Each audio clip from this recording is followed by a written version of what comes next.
Surprise, surprise. This is NFL Chaos with Jeremy, and I am the chaos. And what's chaos today is I wasn't supposed to go on for like an hour, another hour and a half from now, but here I am adjusting my lap and jumping on air.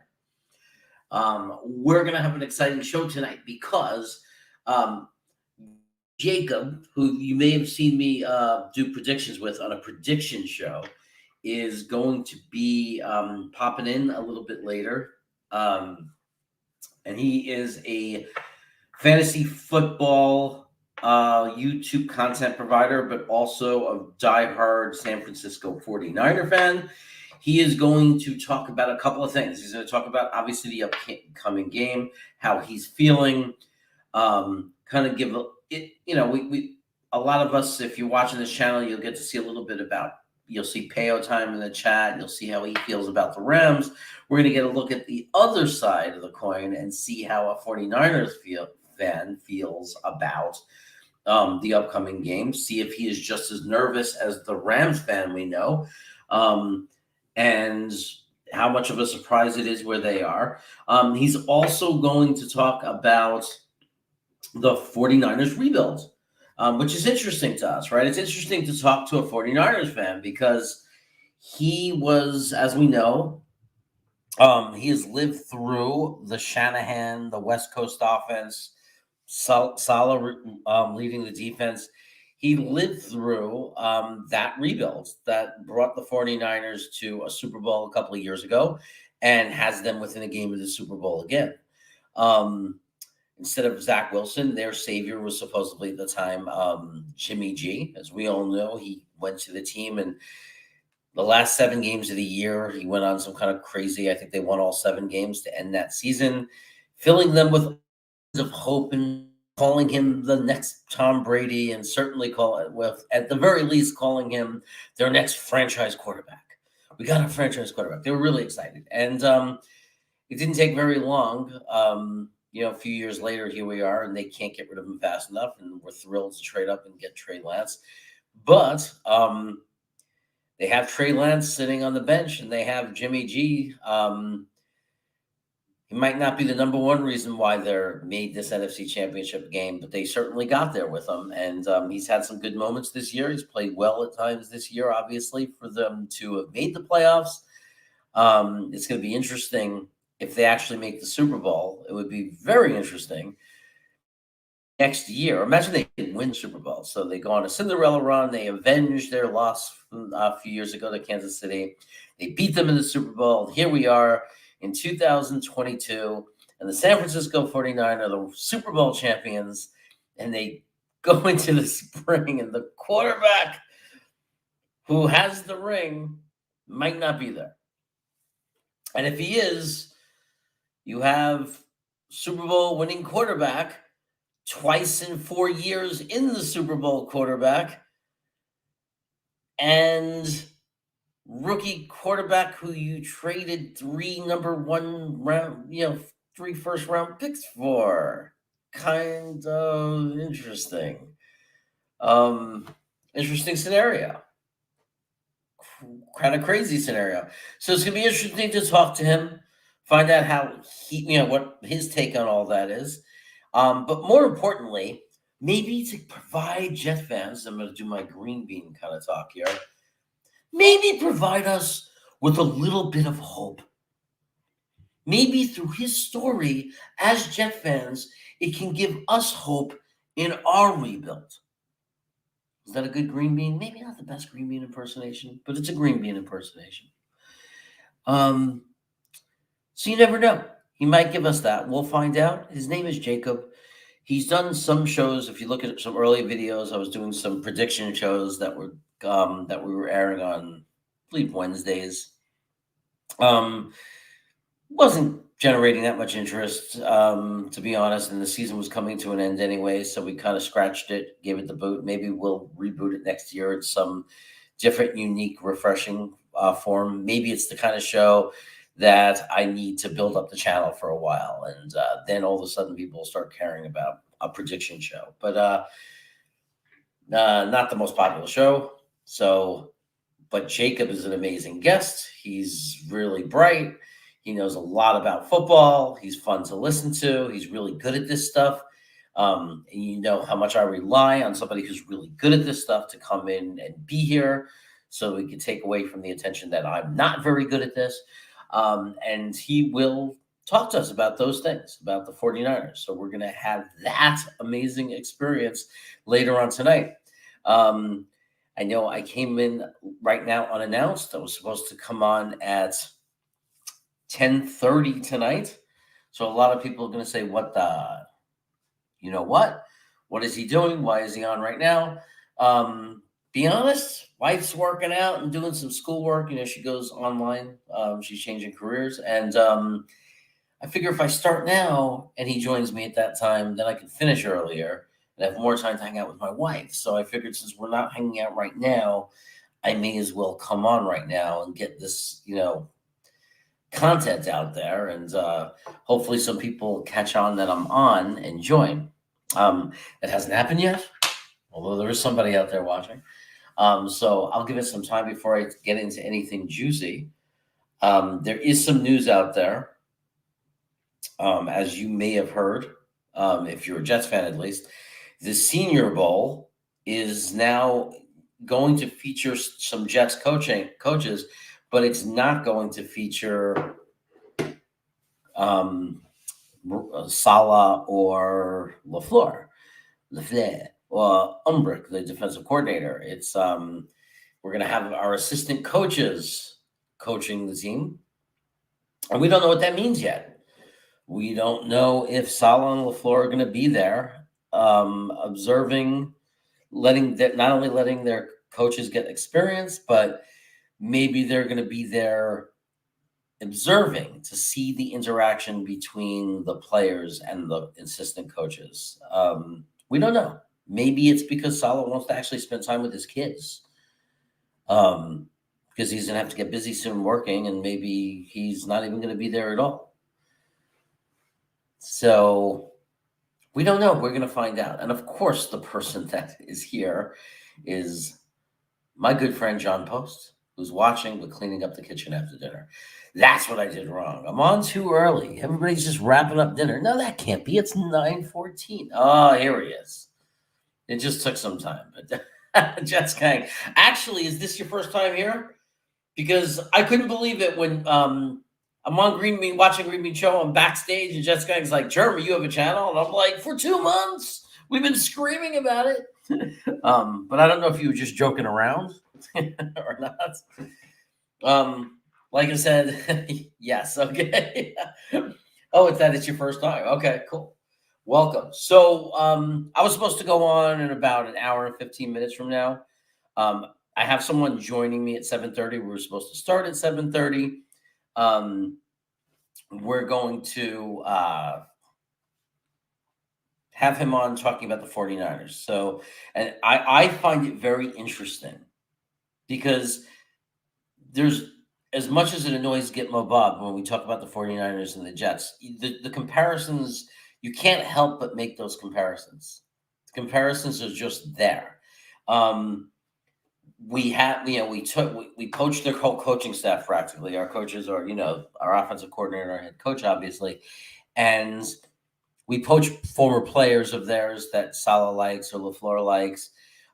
We are obviously implementing both the San Francisco 49er West Coast offense. We're also taking Saleh's defense.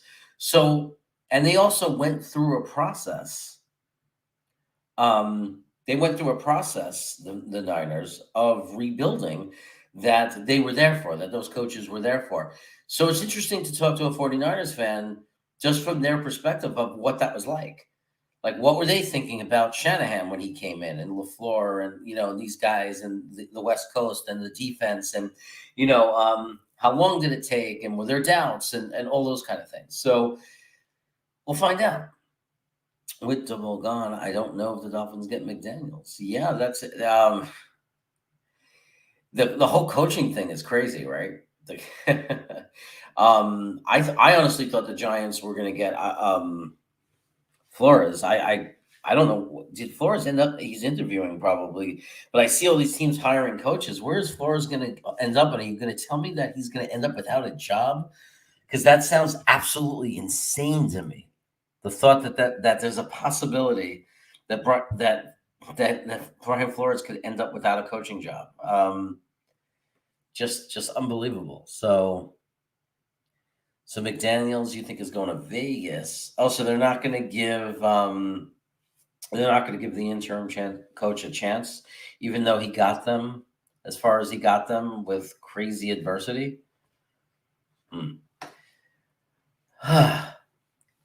Anyhow, that I should not advertise a show and put a show out there that's supposed to start at 10:30 Eastern and then sneak in and start it at 9 o'clock Eastern. It doesn't really work.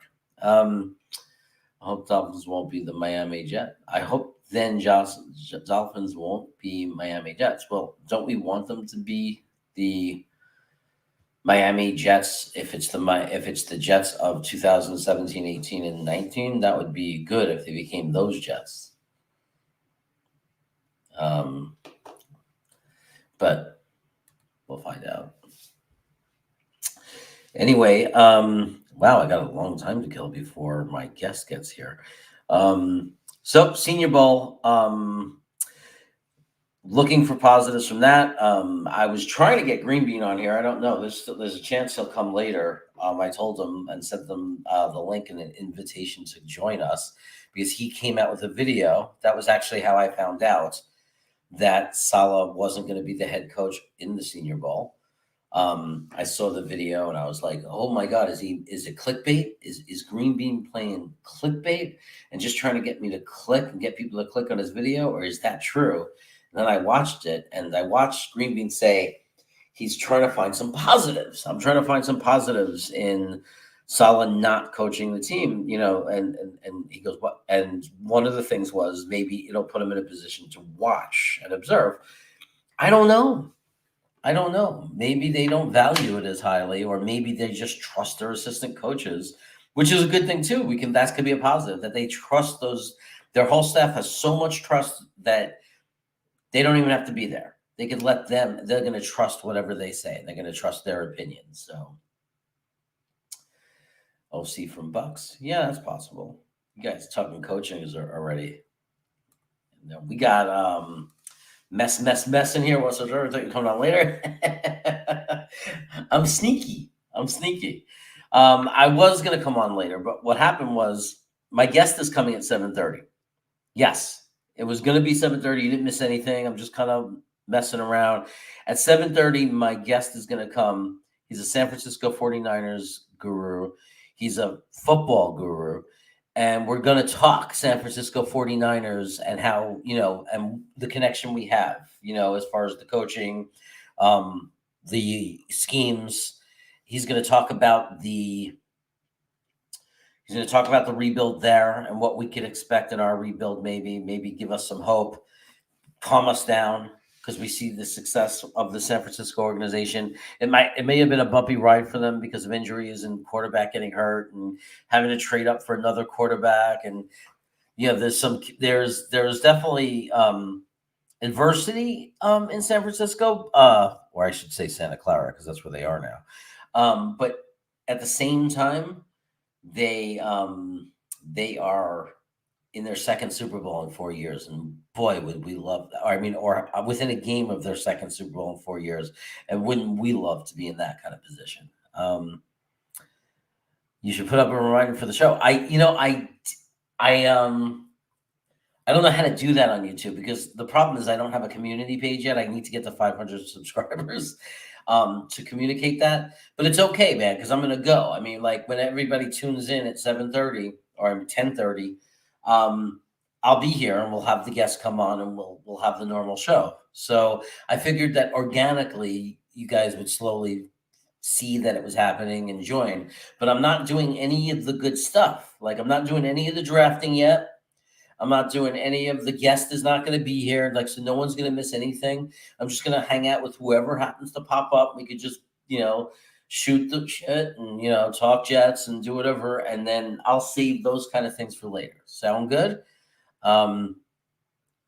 Such a long grind to 500 subs. I know, I'm trying to get lucky, post, because to be honest, I didn't expect to be at, I think I'm just under 230 subs. And I did not expect that. And I think what happened was obviously Green Bean pushing it out there really helped. Ryan talking about it on his show, like where you have 300 people watching, didn't hurt. The fact that I was on, with Frankie for so long, Frankie for a few months doing shows with Frankie, um, didn't hurt. So I already had some type of branding, like, and Frankie's show actually together, we accidentally stumbled upon my branding, right? Like people started to just call me Chaos. So that was just the whole birth of this channel.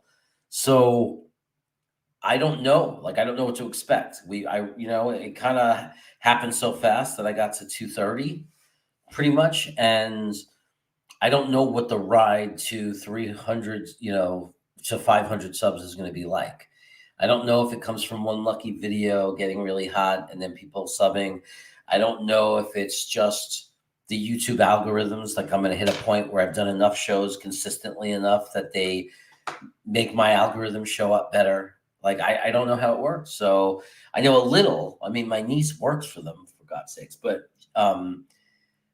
she's a little busy in her life. She's getting married, so she hasn't had a lot of time to spend with me to talk about it. But we're going to talk more in depth about what I should expect and why it's happening. Why am I suddenly getting subs versus, 2 months without, and then all of a sudden I get 50? Like, what does that mean? And she's going to probably give me some more details about like how long you have to be doing it and how it shows up. I don't know.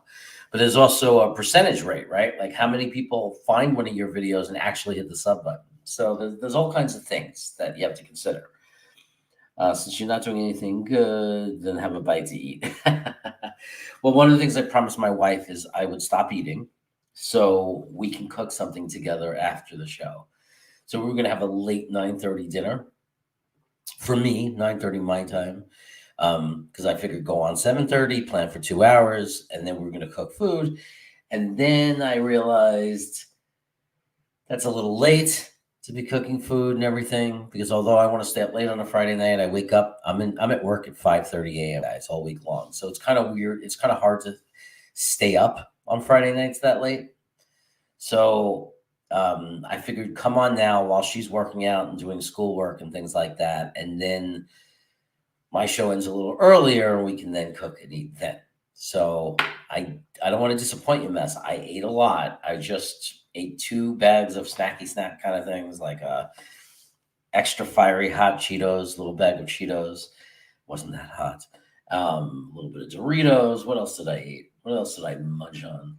I went nuts, because I'm running the cafeteria for my school. So anytime I have anything good, I go a little nuts. They have these little burritos that we give the kids. They come individually packaged, kind of like what you see in the supermarkets. But we don't microwave them. We cook them like in a steam convection oven, so they get really moist and yummy. And Mess, you would have loved it, man. I had it dripping on me. I had burrito stuff dripping on. But man, I must eat like 3 of those and 3 of these burritos. And I definitely we have these juice boxes we give the kids, right? And we get like hundreds of them. And sometimes for breakfast, we don't give them out. We give milk, and we don't get to the juice because we're setting up and the kids are coming in.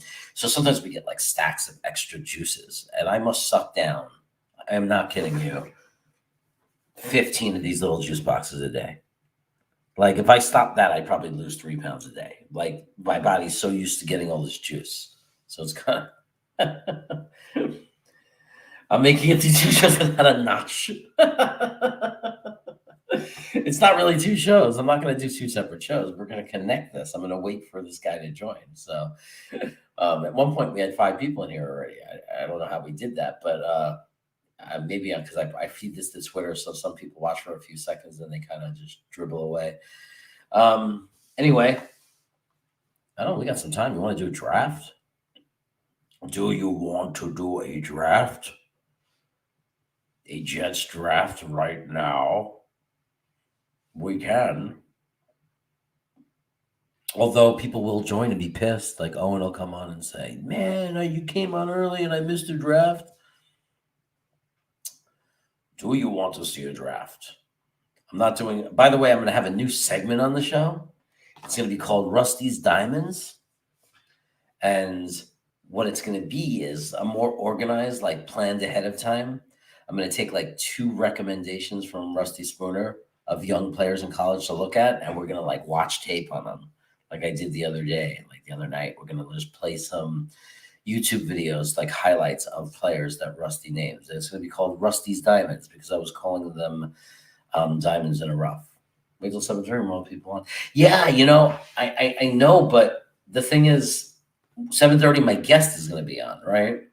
So I just figure we can kill time with a draft. Like it doesn't have to be, these aren't official, right? We could still do a draft after he leaves because he's only going to be on for like 30, 40 minutes and then he's going to go. And Green Bean's like a wild card because he just drove crazy amounts of driving in the last few days. He might be tired. And I didn't even get a response. Maybe he's driving or he's sleeping or napping or whatever. But I did send the invite out there, and if you've been watching, you never know when he's actually going to jump on. I just think he might because he might want to talk about the whole Senior Bowl thing. So I don't know. So I don't know what's coming. So we could just sneak in a draft now.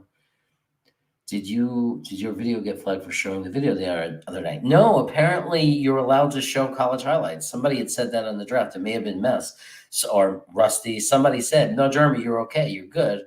One thing I know from Frankie, at least from the research that he did, was you can definitely play the videos if you're hitting pause because there are so many shows that like famous YouTubers out there right now that their whole channel is based on reacting to videos. So they're playing YouTube videos and reacting to them. And the thing that you notice about them is they constantly stopping it. They don't let it run too long without hitting the pause button. And I think I was doing that a lot on purpose just to make sure. But he had many people commenting. Your plan didn't work too well on Green Bean Show. You had many people commenting. Yeah, it worked in the beginning though, dude. Like in the beginning, it really worked because we actually pissed people off. What happened was people like there wasn't that many votes, and I think that there were like 4 of us did it, and I think it swung the vote like because we did it early. So remember, Green Bean, the first thing you said was, "Oh, everybody wants to trade." I'm surprised. I think we did it like a few of us, and then a couple of people because this is. They do studies in this in psychology. Okay, people like to jump on a hot boat or a hot bus or whatever you want to say. So they saw the trade, yes, yes, yes, and some of them just went in with some yeses also, and then people started reacting and saying no. But I think but that was the biggest impact on that draft, right? I didn't even want to keep doing it because it would have been after we did that and got so many picks, it would have been crazy to keep doing that. I'm kind of glad it went the way it went, and then it just became a draft because it actually ended up being probably his best draft that he's done. Like that was a great draft for him. It was and he loved it. It was a great haul for him. It worked out really well. Got 2 really good players in the first round. I don't remember exactly what happened, but we'd gotten 2 guys that everybody really likes, and then a ton of players. Like remember, like we got a ton of haul of players that we all like, and everybody was happy. So I think it went well, and it was fun to have that impact. In the beginning, it was fun to have that impact, and I think it was good. Like I think it was a good, funny thing to do because, but I think if we would have, if I would have had 30 people doing it, like if we would have, in a year from now. I like to think positively. There'll be 30 to 50 people watching me right now when I do shows. And imagine and most of them will probably be Green Bean people too. So imagine we went in with like 20 people doing it. Then he might get pissed at me though. That's what I'm worried about. I'm worried that he would think on a high level, he'd think it was funny, but he'd say, "You screwed up my whole show. I had a whole draft plan and you guys took over the whole thing." But if 20 guys want to stick together and that's the majority, that's the majority, But no, I don't think he would have liked it. So I'm glad that we only had 3 or 4 of us and then we stopped. So this way it wasn't such a big deal. Yeah, the picks we got after the first trade were good. It was a good draft. Anyway, I'll do one. I'm gonna play my intro not because I think that I need to, but because um, I need to fix the banner behind me. So here goes. A 115 team takes a running back. You just took your franchise quarterback. You had a running back. And I'd be pissed if I was a Jacksonville fan. I love that, talking about Green Bay. He'll never find out. Believe me, nobody knows better what it looks like when an organization is about to go to shit than a New York Jet fan. And Justin Fields proved that he can hold it together. He can regroup. It's okay if he struggles. And we got a big game against the Eagles, and maybe you need some energy, so wake up! We have every right to expect the Jets to win. Rich Samini, schmuck, putz.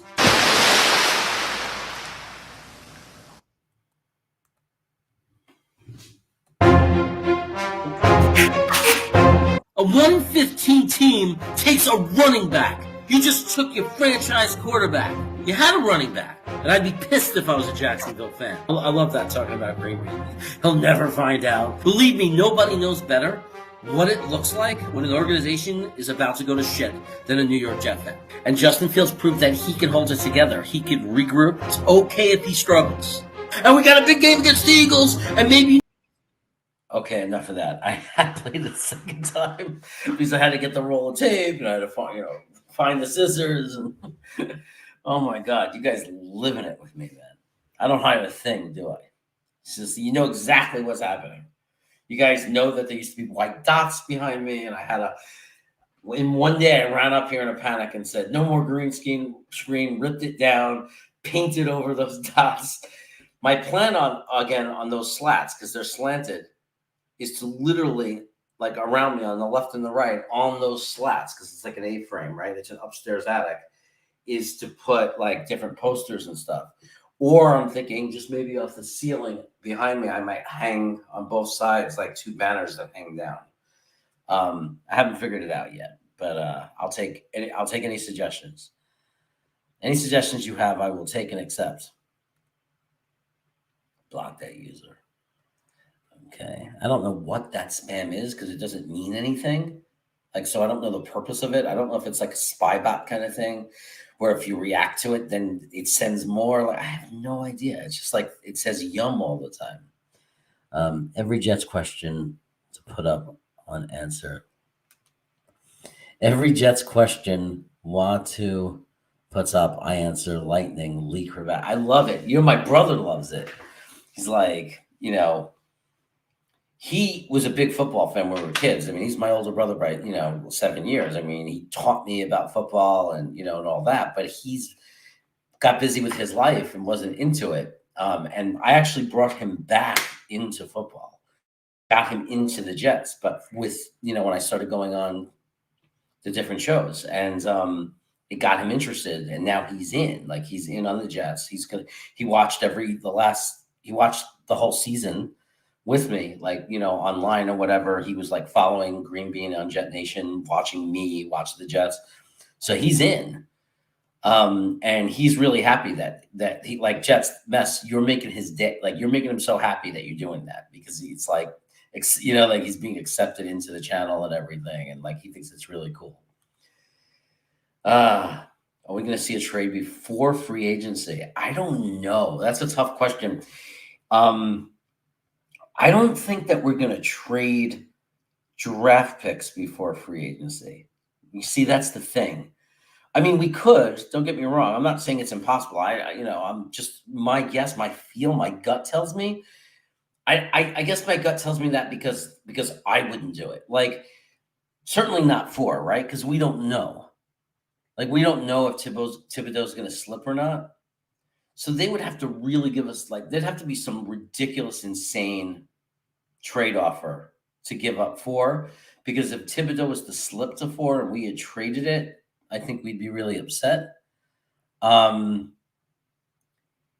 it's like the 10, it's the same kind of thing. Like, I don't know, it's so hard. This is so hard because we have so it's so not obvious what our needs are, in the sense that we don't have any needs that are so many higher than other needs. Like we have so many needs that we don't know um, which way Joe's going to go. Like we know what we want. We know our opinions. We all have our opinions about what we think is more important, but we really don't know for sure what JD wants. Like we don't know what is his priority. Like, does he prioritize and want a wide receiver as much as we do? Because I want one too.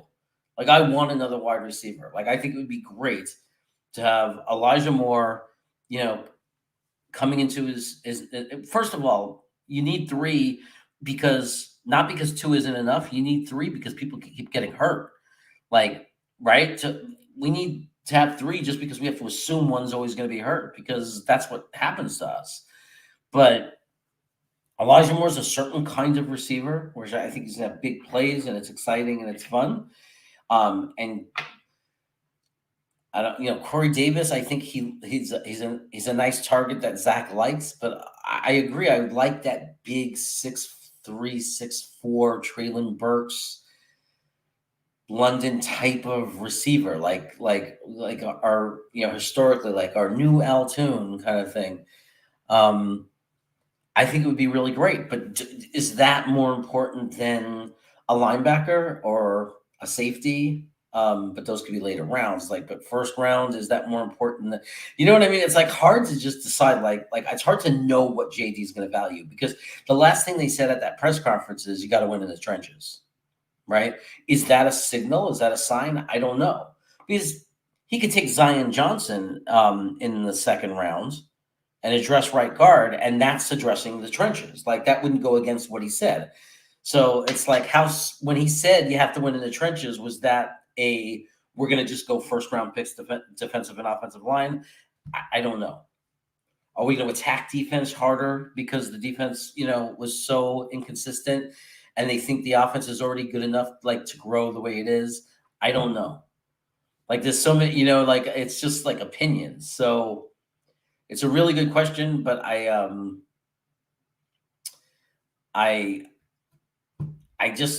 think that it'd be hard to make a trade before free agency because we don't know who we're going to get and who we're not going to get, and I don't know.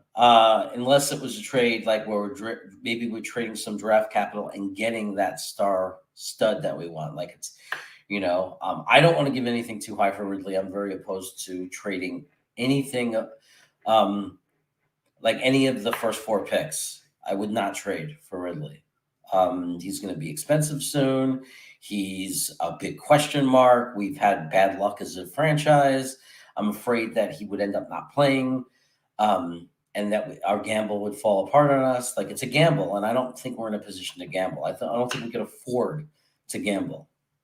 I think that when you look at the teams that pick up Antonio Brown at the end, that gambled. Look who they are. Right? It was New England. It was Tampa. Those are teams that could afford to gamble. Could we really afford to gamble? I don't think so. So I'm not expecting it. And while at some moments I agree that I would want a wide receiver, there are other moments where I don't feel that way. But I'll repeat what I said on Green Bean's show. I absolutely 100% am not going to be furious. Like I'm going to be on board with whatever they decide, unless they pick a defensive tackle. If they pick a defensive tackle with the fourth pick, I'm not on board anymore. I'm saying that right now. I'm off the boat. I'm off the train. Whatever you want to say it. All right, that's how he loses me. You take a defensive tackle, I'm done. I'm calling for JD's head. All right, I'll say that. That's the one thing I wouldn't trust. There's no way that I'll be convinced that we're going to take with the fourth pick a defensive tackle. I'm totally happy taking one in the third round or in the middle rounds of the draft. No problem. But do not take a defensive tackle in the first round. Jeremy, what's up, J. Cole? I watched your tape. I'm going to play it on a show soon. It's going to happen. And I'm going to have you tell us about it. Like you're going to be with me. You're going to talk about the tape. We're going to show your tape to people. We'll spend some time just playing your tape. You'll tell us about it, what it was like. What was it? It looks like you played both ways, offense and defense. So you'll share that, and I want to ask you some questions about it. I do. I find it really interesting. Um, I don't know anybody that because but my kids friends of my age that were on the high school football team. This was years and years ago. We didn't have tape, so it's kind of cool that you have this link that shows your tape. And there was some good plays in there, and I want to ask what was going in your through your mind during those plays. What was your assignment? What were you supposed to do? What went well? Like it's going to be interesting to do that, and then we'll do a draft together for sure. May is a free agent. Yeah, he's a free agent, and I think he's going to only get like a 3 or 4 million. Like he'll be lucky to get 3 or 4 million, maybe not even. He might get 2 3 million on a 1 year prove it year wherever he goes because he's probably going to miss minimum 4 games, and then you're talking about he's like for suspension, and then you got the fact that he's coming back from an Achilles. So, yeah, it's not looking good for May. He's not, so. So I think offense will be the priority. You need to build Zach up. Yeah, I mean, I agree with that philosophy. I do. Like you know how I feel about Zach Wilson. Like I'm super high on him. I put all my, I like put all my predictions out on him. I said he's going to take over the NFL. We got our quarterback. I put myself out there. So as much as I want it because I want him to be great so the Jets could be great, it's also because I've kind of put myself in a situation where I'm not a trustworthy person. I don't like people are just all they're going to think when they see me is that's the guy who went nuts for Zach Wilson. And he was a flop. I would love to see them build around him. I would have no problem with that. I'd be okay even if it stopped us from making the playoffs next year and our defense still having a lot of troubles. But we have shootouts and our offense is amazing. And then the focus switches to defense and getting the right, players in there. I'd like to see regardless. I think our defense could take a step forward without using our high picks for defenders. Like I think that Joe Douglas already proved that. Like we can get some value in the middle rounds on defense.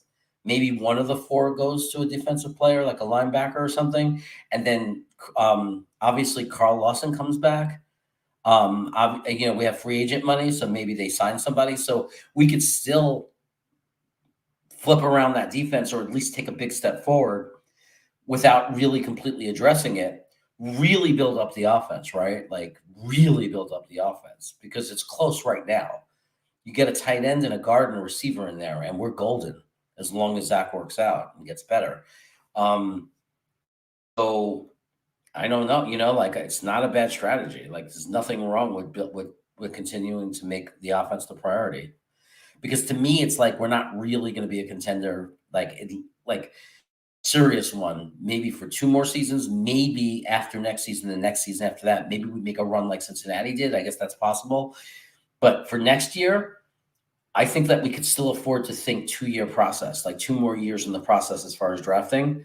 So I think it's okay to say, okay, offense, boom, let's nail it. Then let's go crazy on the defense the following year if we succeed. And we've now protected Zach Wilson, helped his progression. He's looking good. He's comfortable. We put the right guys around him. Now we build up that defense and ready to become a Super Bowl team. Like I'm totally cool with that strategy. So, but I'm not going to be furious if he goes the other way. So J. Cole still wants me to date his mom. I can't, man. I'm married. But if I wasn't, we would talk. It's Thibodeau at 4, Hamilton at 10, train down for me. Yeah, if that happens, right? Oh, you're saying that it's kind of interesting because that's I mean, I just sat there and talked about offense and how I'd be on board with all that, but at the same time, if we got Thibodeau and Hamilton was at the 10 pick and we picked him, again, I wouldn't be furious. I would say we still have, and then I would hope in the second round they would then grab Zion Johnson, at least get us a right guard, and then grab McBride at tight end and go offense then. But again, we don't even know what we're going to do in free agency, so we have to see how that's going to all work out. So there's so much that's going to happen even before the draft starts, right? So what's up, Tom? On a steel horse or something. He's wanted, dead or alive. That's my version of it. Good to see you, buddy. I'm on early, I know. I'm on early. This show is advertised for 10:30, and I came on at 9. My guest is coming on at 10:30, though. So I figure I have free time. Why not just jump on? So we're just getting it going. We're just talking, hanging out. We haven't done anything. Nobody's missed anything. The guy I'm bringing in is a 49ers guy. He's a really good guy. Knows a lot. He's going to talk about the rebuild for the Niners.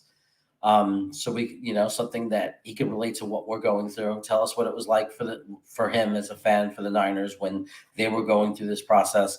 And he's also going to tell us about the game and what he feels about the game coming up on Sunday. Lindenbaum, Zion, a top wide receiver type would be awesome. Yeah, look, I mean, there's so many combinations, and I jump back and forth to each one. There's so many things that I could live with. That's why it's so hard for me to say. Like, that's why I say I won't be furious as long as he doesn't take a defensive tackle. Okay, I'm setting it up so bad. I got to knock on wood. He better not take a defensive tackle because everybody's gonna that's gonna. There's no one in the world that's not gonna we're all gonna curse, but all of you are gonna think of me. If they took a defensive tackle, you're gonna know that I'm throwing a chair out the window. Okay. The only thing we made a great point defense up top is where special talent is at 16 out of this 20. Everyone's big word is all defense. It seems that way. I mean, that's the way it looks coming out as far as the draft is concerned. How it actually pans out, we don't know, right? Like, we're calling it a weak, horrible year for quarterbacks, right? Maybe we get 3 Hall of Fame quarterbacks this year. Like, we're future for Hall of Fame. You know what I mean? Like, we don't know. We don't know 100%, right? That's the thing about a draft. Everybody's just guessing. So we'll see. I'll take it as well we can. Yeah. Look at this. Okay. This is the spam person, right? Let's see. I'm going to block this user. Yeah, I hope I didn't I always get nervous when I blocked the wrong person. Let's see. Oh, it's giving me an error now, so it won't let me block him. What a pain in the neck. I guess that's the whole point of the spam. Who's the guest? His name is Jacob. He has a YouTube channel called First Round Fantasy. So he does fantasy football. But he's very he knows obviously he's a Niners fan, so he knows everything about the Niners. And he's lived through what we're living through right now. Like, he lived through the rebuild of the 49ers and the Shanahan, the West Coast offense and the solid defense. And he's going to talk about that. And we're going to get to hear him talk just about how he feels about the game coming up. Like, we get to see an excited fan for his team. But he's a good dude. I wouldn't, you guys will all like him. I bring good people in. What's up, brother? Oh, okay. You guys are talking to each other. Love the friendships. But the 49ers went through a 6-month rebuild, not an 8-year rebuild. Yeah, but, I mean, I consider it from when Shanahan came, they considered it a rebuild, like a revamp, right? New coach, bringing in Jimmy G, just kind of getting it going. So I know it's not the same exact thing, but he's just gonna. I mean, and we'll ask him that in the chat. Like, maybe we'll just ask him about Salah and how people felt about him, and how people feel about how he felt about the West Coast offense, and do we need a tight end, and his opinion of that, and how much it hurt us to not have one, and why he think. We'll figure out what we want to ask him. He's just a good guy, man. We get to meet good, knowledgeable football people, right, with different perspectives. So that's what I'm trying to bring to you. Sorry, I'm telling my wife is didn't know I was starting earlier. She doesn't know. If she would watch my show, she'd find out that I started earlier so we could finish earlier, so I wouldn't have to wait till 9:30 at night to eat dinner. Although she could make the food and I could eat it here in front of you, because Jeff Mess would love that. But yeah, I mean, I know it's not the same exact thing, but it's at least it's getting a guy that was a fan of the team that we're basically modeling our entire, our offense and our defense is both modeled after, you know what I mean? They're both modeled we're literally bringing in the Niners offense and defensive scheme. I mean, so it's going to be interesting. All right, so many possibilities. Yeah, there's a ton of possibilities in this draft. We have no idea what's going to happen. What's this?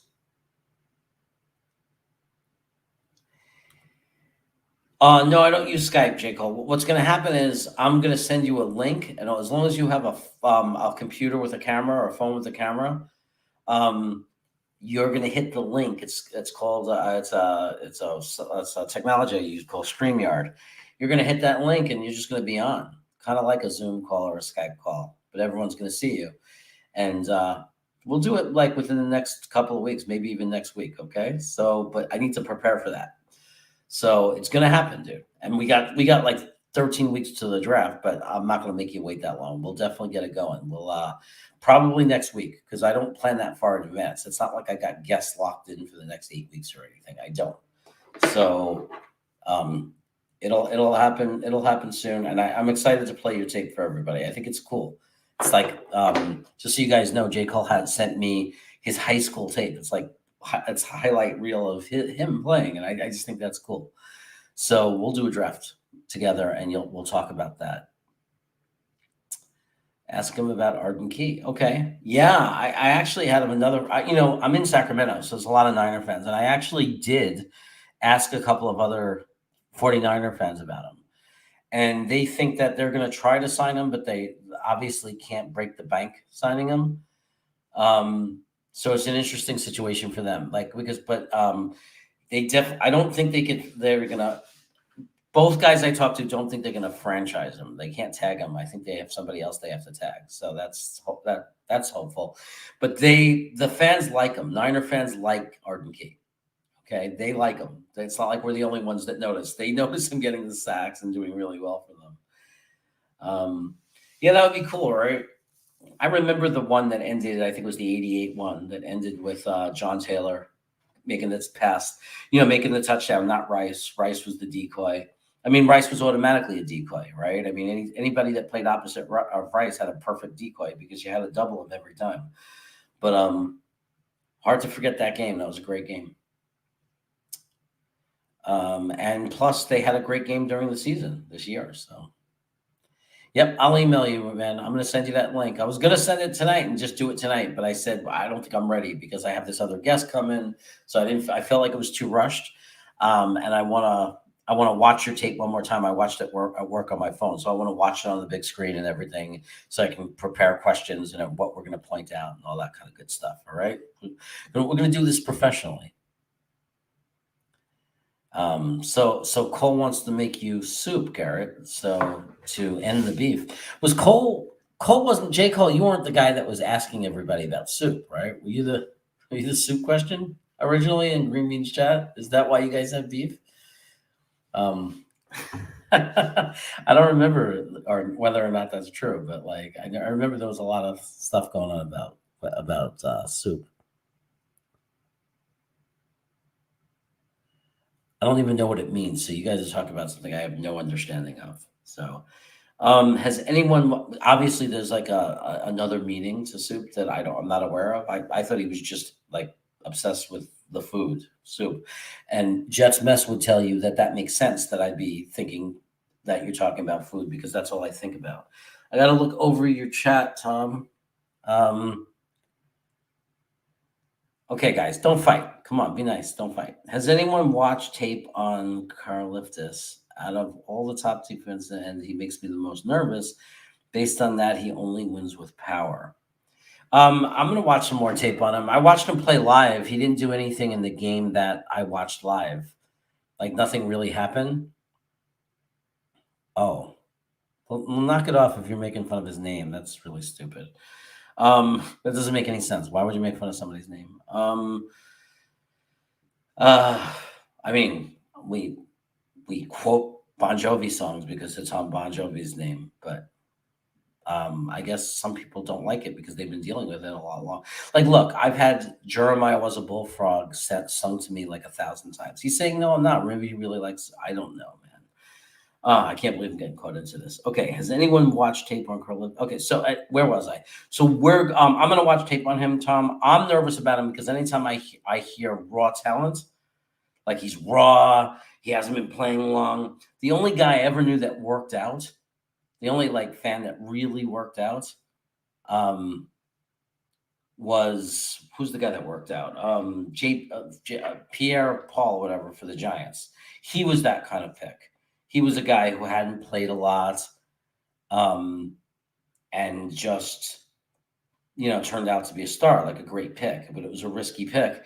But most of the time, when you hear raw talent, unbelievable, unbelievable, but they haven't actually showed it, and it's like, oh, but he hasn't been playing long. I don't think that you could. That's to me third, fourth round, right? Like that right away screams that you can't go first round pick. You can't gamble a first round pick if the hope is, oh, but he could be so great. Like he has the raw talent. Now, I got to watch more games. I only saw him play in one game. And it's not like it was like an all 22 type situation where they were showing, where you could watch him the whole game. So I don't know. I think we do need to watch tape on him. Not that it matters. JD doesn't care what we think, but I think it would be interesting for us to watch tape on him just in case we pick him so we know what we're getting. So.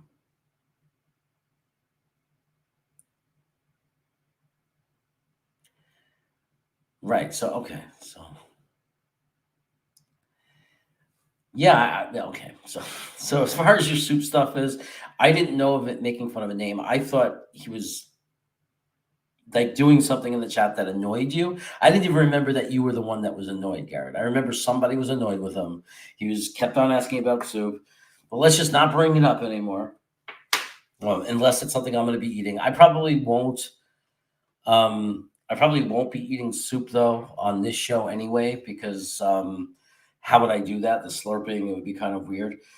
Not that it's not already weird that I was like literally eating a giant freaking burrito like this with food dripping out. But anyway, kick them both out. No, I'm not kicking them out. What are you, crazy? Come on, John. I'm not kicking anybody out. Just guys, work it out. I love everybody here, man. I don't want to kick anybody out. Just don't. I'm done with the soup in the Garrett house. Okay, good. All right, done with it. End it, guys. I mean, it's over nothing, right? I mean, at the end of the day. So good. Let's just be over with it. I love you guys. I want you to both enjoy it here. So just ignore each other. You can block each other if you want. I did that. I have somebody that we had to block each other. John from NY Today actually suggests that. He goes, you guys just need to block each other. He goes, just get out of each other's life. You don't agree on things or whatever. He didn't like my article I wrote on Green Meat's fan page. Everybody else who didn't like it just simply said, Jeremy, I don't agree with you. He decided to go out and publicly call me a liar and said I lied. So we blocked each other, and now it's no longer a problem. I got him out of my life. So either that, whatever.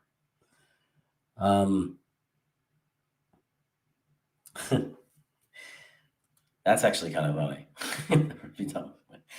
All right, good. Now now J. Cole, that was meant to lighten it up. Okay, the smiley face. You'll never be done with me.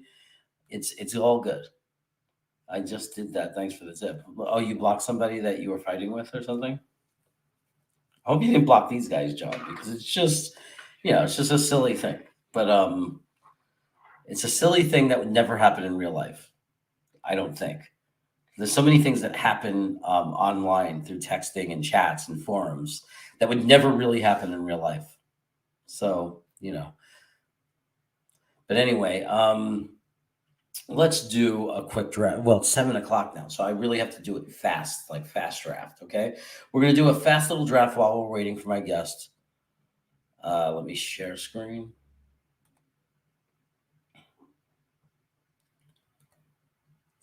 Okay, boom, boom, boom. I'm gonna try to balance it out a little bit because I don't want to like make it be like unfun. Okay, thank you. I appreciate you both and the support you give me. I just want everyone to get along. But thank you. I just don't want anybody to be uncomfortable here ever. I want everybody to be comfortable and this to be a fun part of our lives. And so let's draft Jets, 7 rounds, fast speed. I'll try to balance it, but we have to see what happens. We'll see who's available. So here we go. We lost both edges, and this is when we lose both edges, I tend to this is when I tend to start thinking offense. Yeah, you'll love J. Cole when you see his highlights. And he's a kid. Not no offense, J. Cole. What I mean, a kid is it's a young man. So like that's why I said in real life you wouldn't be fighting with a 19-year-old, right? So, um, um, 4-16. Okay, so the Giants are offering. Okay, so I wanted to say Hutchinson and Thibodeau are gone. That right away puts me in Garrett's camp. Like right away, I'm totally cool thinking offense. Like totally cool with it. Does Evan Neal play guard? Can we stick him at guard if we were to pick him? Just a question of curiosity. Because that would be interesting to put him at guard. I just don't because to me if like right guard, okay, good. Because to me, if we were taking Evan Neal and sticking him at tackle, it's like you're telling me that like they've given up on like they couldn't have possibly given up on Becton, right? Like so, but JD likes versatile linemen. Okay, so the Giants are trying to trade up for our fourth, and they're willing to swap our 69th and give us their 36th. I thought that they were doing that to get a quarterback, but I don't think they are doing it to get a quarterback. I think they're doing it to try to get Evan Neal. So I think we lose Evan Neal if I do this trade. The return is our 69th pick becomes a 36th pick, so we get another elite player there. Like we can get we can get a safety, Zion Johnson, the offensive guard, and a tight end all in one shot because we get this higher pick. Like they'll all be on the board. The downside is we lose Neal right now possibly, and we have to settle for like Kenyon Green. Now Kenyon Green is that's nothing shabby about Kenyon Green. He's a beast. He's more highly touted or as highly touted as AVT was. There's also a guy like they have ranked very late here for whatever reason, Iquano, who is also very, very good. So, okay, do trade get Stingley? Well, I'm not going to do that. I'm not going to take Stingley, dude. I'll get thrown off YouTube. Okay, obviously we're not trading down to 13. All right, Icky. I feel like we could do this trade because we could still get an elite offensive lineman, and I think we get to like that 69th pick going up to 36 is tremendous. You got quiet on me, Garrett Ham. I want your opinion on that. Do we risk and gamble Evan Neal, but turn our 69th pick to a 36th pick? We still could take Hamilton, or we could still take Icky with our 10th pick. We can still, we could Aquano, who's really could play both. You guys must be really delayed. Do what we get. Yeah, I agree with Ant. Like I gotta tell you, I agree with Ant. I think the combination of Icky and moving 69 to 36 and being able to because we want three things in that second round and we only have two picks. Right? We want McBride, we want Scene or the best safety, and we want like a linebacker, or we want the offensive guard Zion, which we wouldn't need though if we went offensive line. So it's hard to like be, we would never take O-line at 4. It's interesting that you say that, Joe, because you know how much I bring that up. You know how often I talk about that. Okay, let's start by taking the trade and just see what happens. Let's see what's there after the trade. Accept. Okay, the Giants took George Karlaftis. So Neal is still there. Cleveland wants to make the same deal. Let's go to the next one. And Buffalo wants to take 25. Now we can make this, and they want to give us 25, 57, 89, a second and a third next year, which is quite the haul. And we might be able to get Burks in that spot. Garrett really wants Neal. Yeah, I feel that. Um, man, but look what they're offering us, man. We go down to 13. We still get a great offensive lineman. We get 44. Another. We'll have four second round picks. My God, can you imagine what we could do with those picks? And then we get their second rounder next year. Ah, really, guys? You want me to turn that down? We can get Icky. Icky. Icky. That's not my thing. Okay. But Garrett, Icky. Icky. So, but here's the thing. I want you to know in real life, Equano might go fourth. Like we might take him with our fourth pick. I'm just throwing that in there. I'm going to reject him because this is us together. I got my way with doing the trade, and now everybody gets their way. We added that pick for free because we were going to take Neal. So we just added the pick. Okay. Oh, you wanted to take the Bills trade. So we got Evan Neal. Okay. It's the first time I've ever taken Evan Neal in a mock, I think. I don't think I've ever done it before. So it's a big moment for me. I just want to thank everybody for supporting me and getting me to the point where I'm willing to take Evan Neal with our first pick in the draft. Okay. I'm not trading down to 32nd. I would consider trading down to 23, except they want our 145th also. But they're offering us their second and their 55. The Arizona trade is intriguing. Take the Cleveland. Now you say take the Cleveland trade. You guys are hours behind me. I've got to wait a long time. Tampa wants 27. The only trade I would consider is this one, Arizona. And let me tell you why. We took an offensive lineman.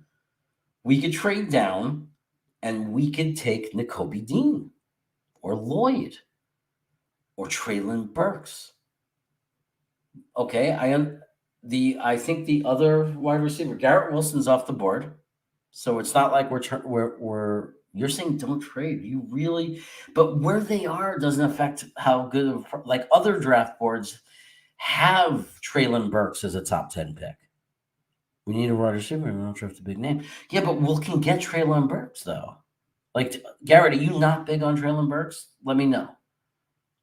Because we can get Traylon Burks. He's a freaking beast. And lots of draft sites have him as a top 10 pick. There are people that have him as the guy. And we watch tape on him. He's a beast. He's 6'4". He creates space. He jumps up. I am, but I think in reality he will go higher.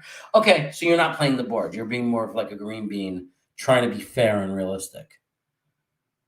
I see that. If we wanted the results of this to look realistic, I'm okay with that. To say this is not real, and maybe it's getting boring. Maybe it's getting boring to do things that we know aren't real, that would never happen. If we really agree we want Burks, maybe we need to agree that we have to take him now, because no matter what this says, it's not real. This is not happening. So I can play that game. We could say reject. But here's the thing, guys. We're not going to take we're not going to take a Jabo. You don't want to take an edge. You're okay not taking an edge.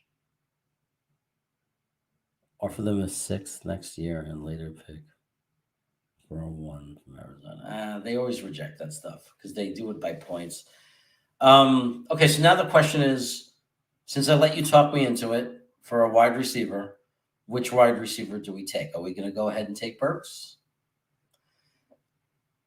Do we take Burks? Is he our guy? Or do we want Olave? I know it's tempting to take Olave, but remember. Yeah, so Garrett, you think that Joe Douglas would worry that he was going to lose his guy, right? Although I really feel there's a very strong possibility we might trade our 10th pick and trade down. It might happen, but let's just do it. Let's just do Burks. We got the extra draft pick for later. Let's just do it.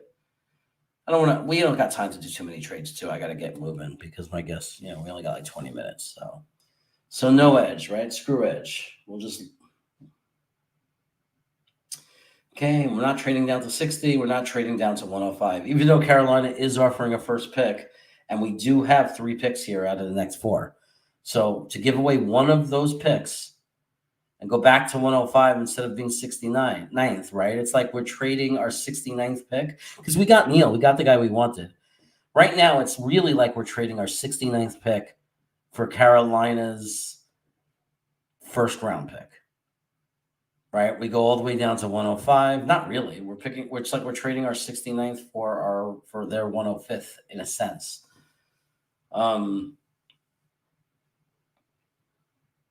It's not a horrible thing. Yeah, I mean, like we got to think real life. Like I know it sucks for this draft, and our list of players are not going to look as good. But you got to consider the fact that in real life, Carolina's first round pick next year. What if they win 8 games next year and they go 8-9? It's a freaking top 15 pick, right? And I don't see them doing much better.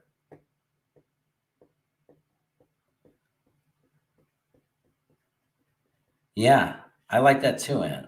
I like that too. Multiple first rounders, right? I like that. I like that. A third year in a row with another first round pick. How sweet would that be if we both win 7 to 10 games? So it's right in the middle of the draft. We have 2 picks next year in what's supposed to be a strong draft. How nice would that be? I'm going to accept it. It's the right thing to do. It's like eating grape nuts. It's the right thing to do. I'm not doing San Francisco trade because we need players right now, and I'm not doing Tampa. We just need the players. Like we're out of time now because now we only have 2 and we got to get them. Hey, I'm thinking we got to grab Trey McBride right now. Like real life, if he's there, you just grab him, right? With that first, second round pick. Trey McBride. Do I have a consensus on that? I'm thinking most Jet fans in our world are thinking that you have to take that we just take we don't mess around. Trey McBride, like we made that trade, but we knew we had the trade anyway. It's interesting. Carolina made that trade to go up and get Malik Willis. McBride for sure. Yeah.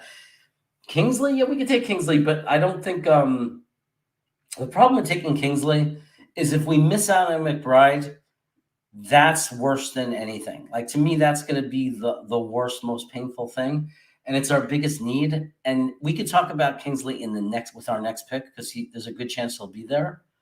Although, oh yeah, because we already took an offensive lineman, so we don't have to worry about taking Zion Johnson.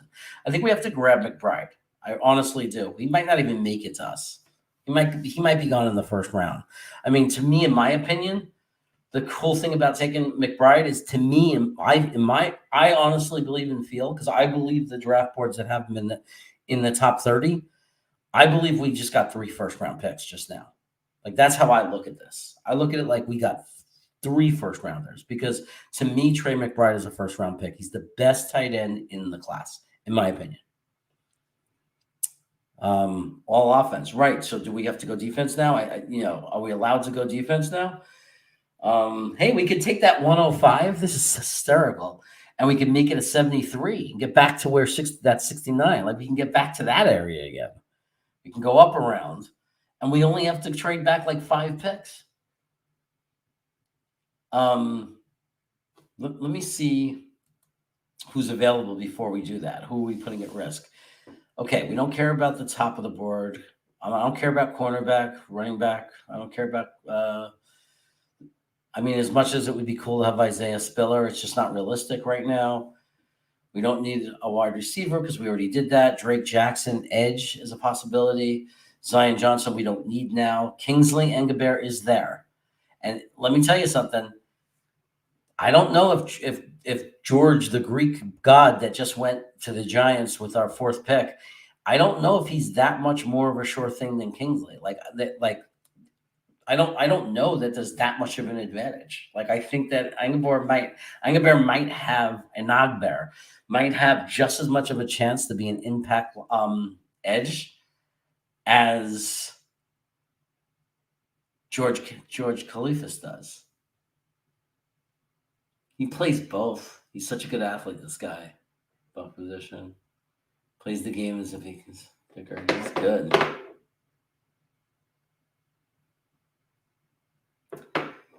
Uh, so what are you guys saying? You guys want linebacker. The big board is saying the big board, the first guy that's even in question, right? Because we don't care about so many of these guys, which is why it might make sense to trade down a little bit because we don't care about anyone until 44. I mean, it's like 7 picks down on the big board, so we care. And that's Kingsley Engelbert. Every if we want him. Christian Harris is 2 spots behind him, and I love Christian Harris. Like love Christian Harris. Like that's a beast of a linebacker right there. So this is a different draft. I haven't had a draft that looks like this, man. I totally ignored edge. I already know that Bo Bob is giving it a D, if not an F. Yeah, we can definitely take that edge. I think Christian Harris is a safer pick. So here's the thing. Kingsley is the gamble, but in the more important position, like the harder position.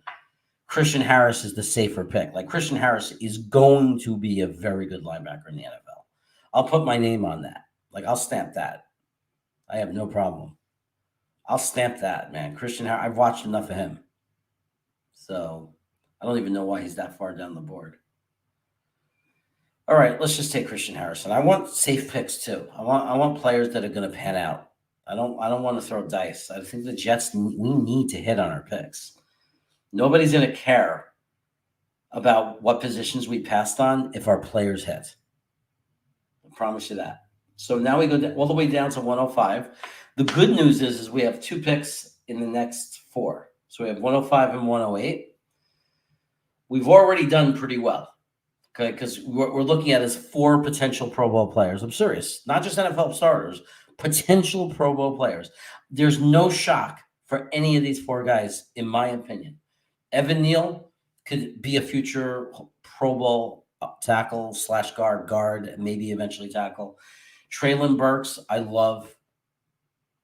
absolutely love Treylon Burks. That's why I think that Garrett is right. I don't think he slips to 27. I think he might go top 15, and that this would be our chance to grab him. Trey McBride, to me, is the best tight end in the class. I would be absolutely thrilled. I love him. I watch his tape. He's an absolute monster. He is such a perfect target for Zach. You want to help your quarterback? You just gave him a 6'4" receiver, and you just gave him a monster tight end. Big, strong, contested catches, up the middle guy, not afraid to take hits. And I'm describing both of these players, that's what's so funny. Like Burks and McBride, to bring that pair into our freaking offense, my God.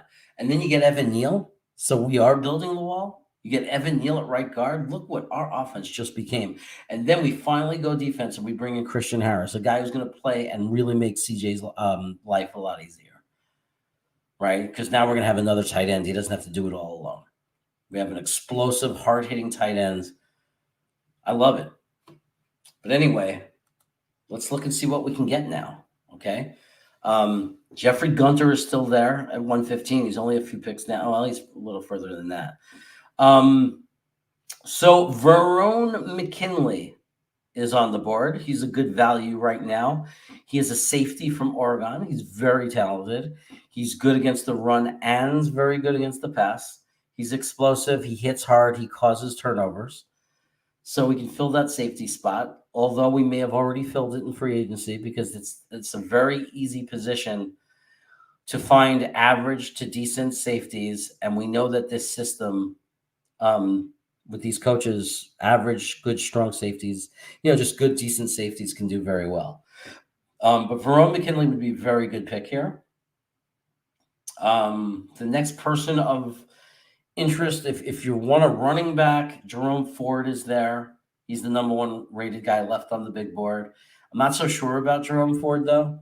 To me, it's like throwing a dart. Like, yeah, he looks good in Cincinnati, but I don't know. There's a lot of running backs that look good. I'd rather take Haskins and have it be less of a gamble later in the draft.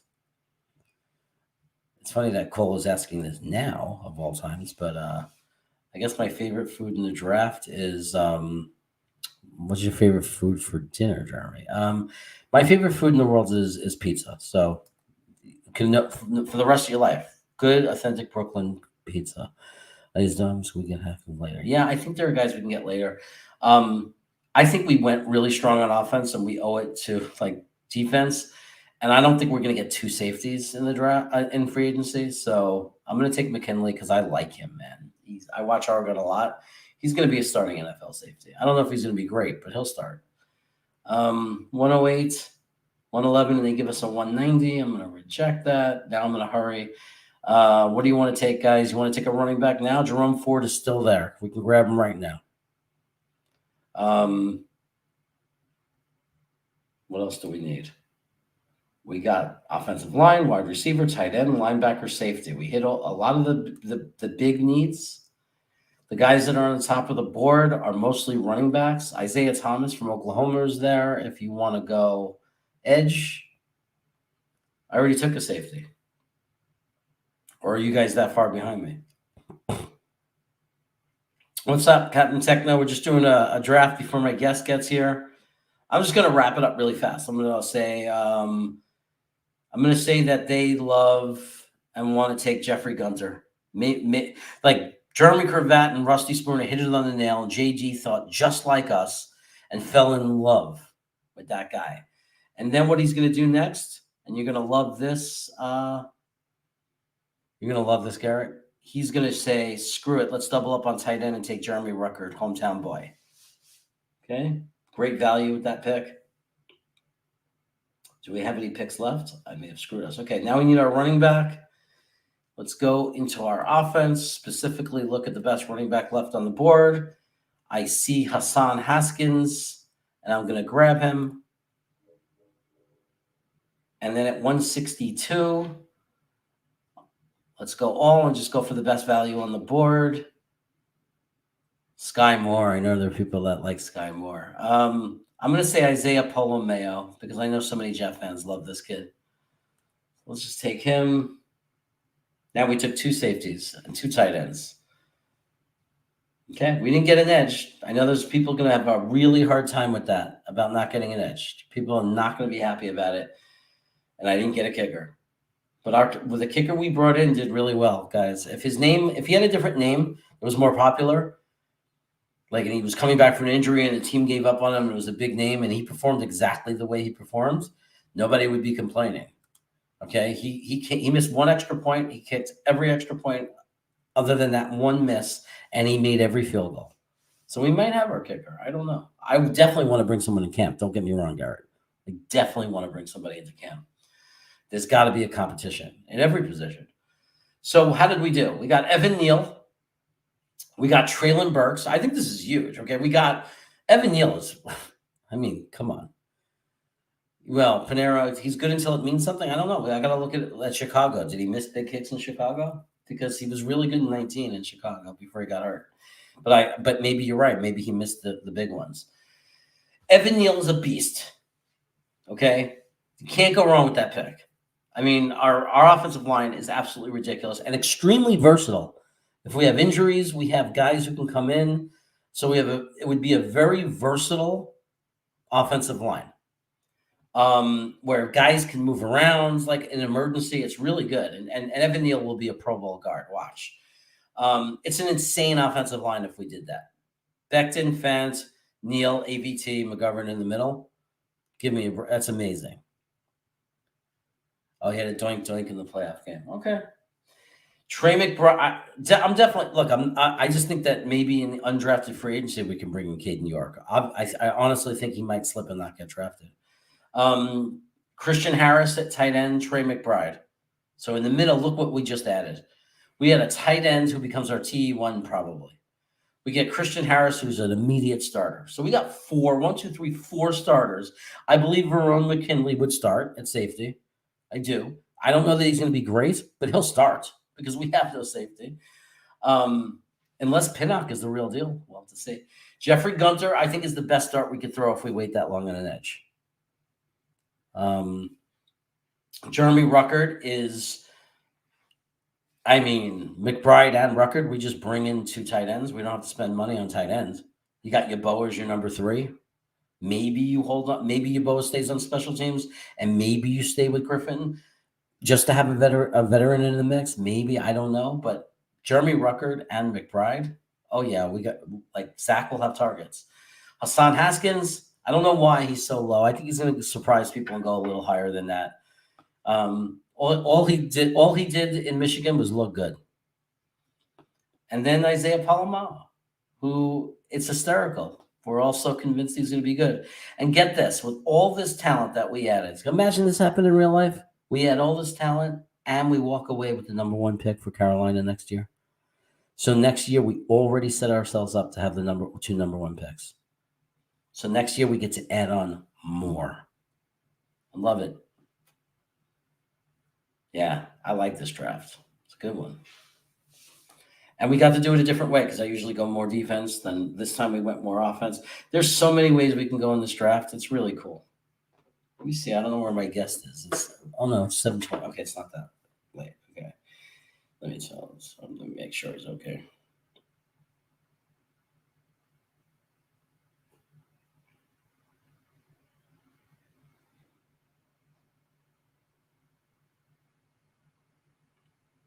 All right. So, man, the only problem with this draft, it wasn't one of my mock video drafts, and those always get the most views and everything. So that kind of stinks. Maybe I might have to change the name of this draft. Oh, Jacob is here, so I'm going to shut down our Jets draft. Well, I'm just going to unshare screen so we can welcome our guest.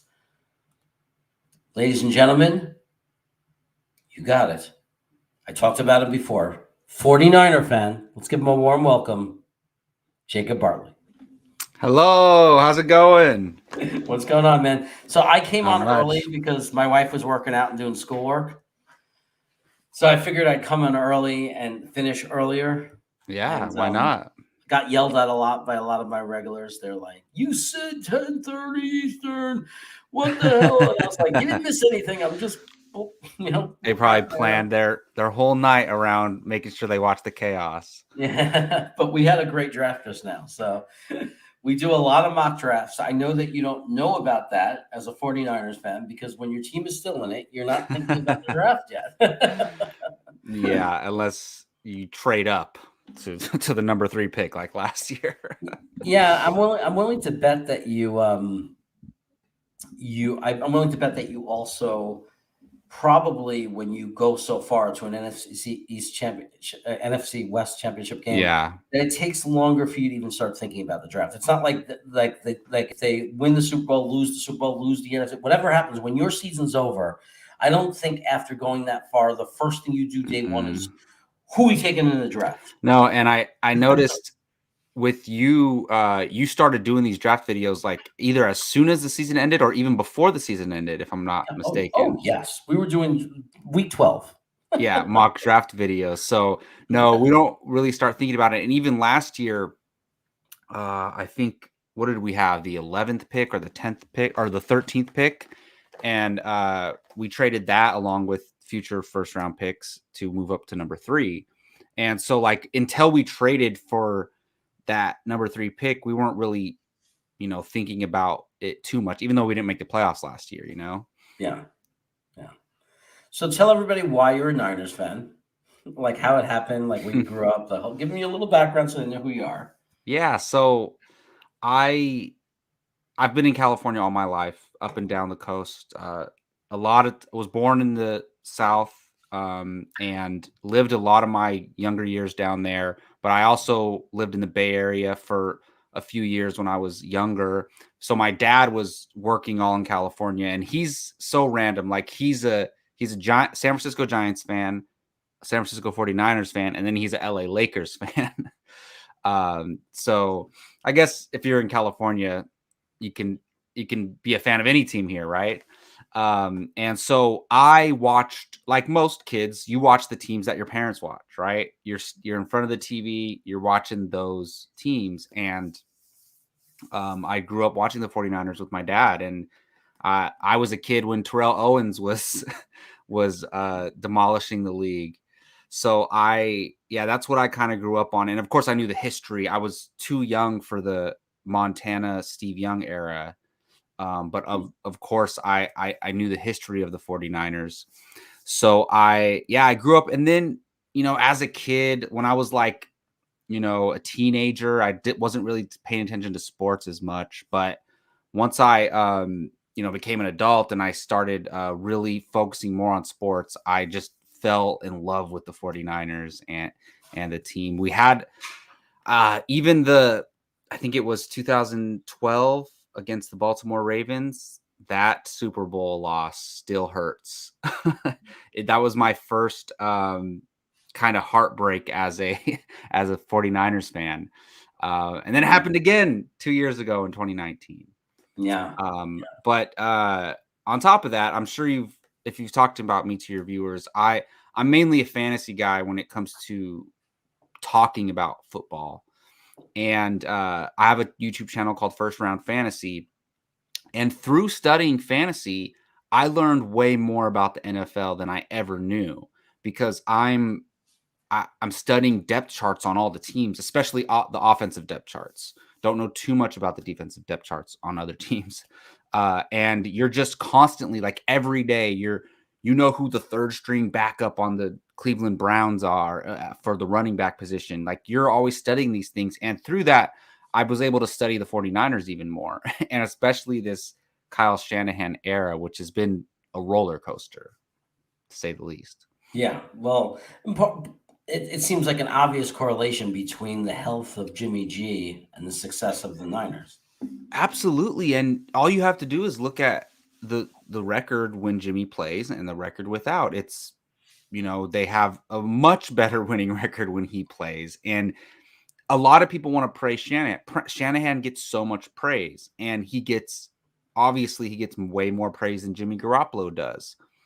And I understand that, and I'm not saying Jimmy's the reason why they have a winning record when he's healthy, but he's obviously, I think Shanahan just needs somebody to not to whoever can mess up the least, right? So when it was Jimmy, Nick Mullins, the other CJ Beathard, it was like Jimmy had the least flaws of those guys. So he was able to limit mistakes, even though he still makes them. And, he's kind of a game manager, I guess you could say. If you notice, even if you watched him recently this last playoff run, he only really throws down the middle to George Kittle, Deebo Samuel. So I mean, I appreciate Jimmy Garoppolo. Like, he's not a top 12 quarterback, but he's not a bottom 12 quarterback. He's right there in the middle.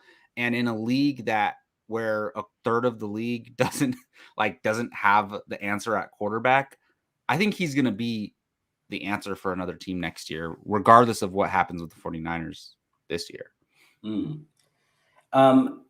I think it's really interesting, and I know some Niner fans then wonder where you stand on it, that they're just dreaming and salivating and hoping that Trey Lance is developed on time for when they have this magic, right? Where the defense is still strong before they start losing guys, and while Samuel and Kittle's playing so well, and I think, what do you think if Trey Lance is a hit, right? If he hits, and he's a stud, and obviously his first year playing won't be as good as his second, third, right?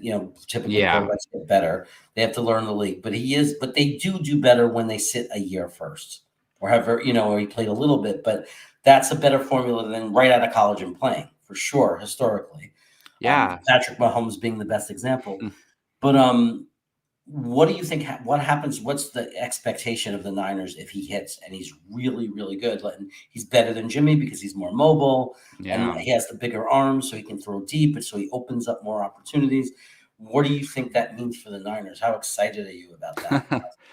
I'm very excited for that possibility because we've seen Shanahan build this team over the past 5 years, and it was kind of built with Jimmy Garoppolo in mind, right? So, because he knows whose quarterback's going to be.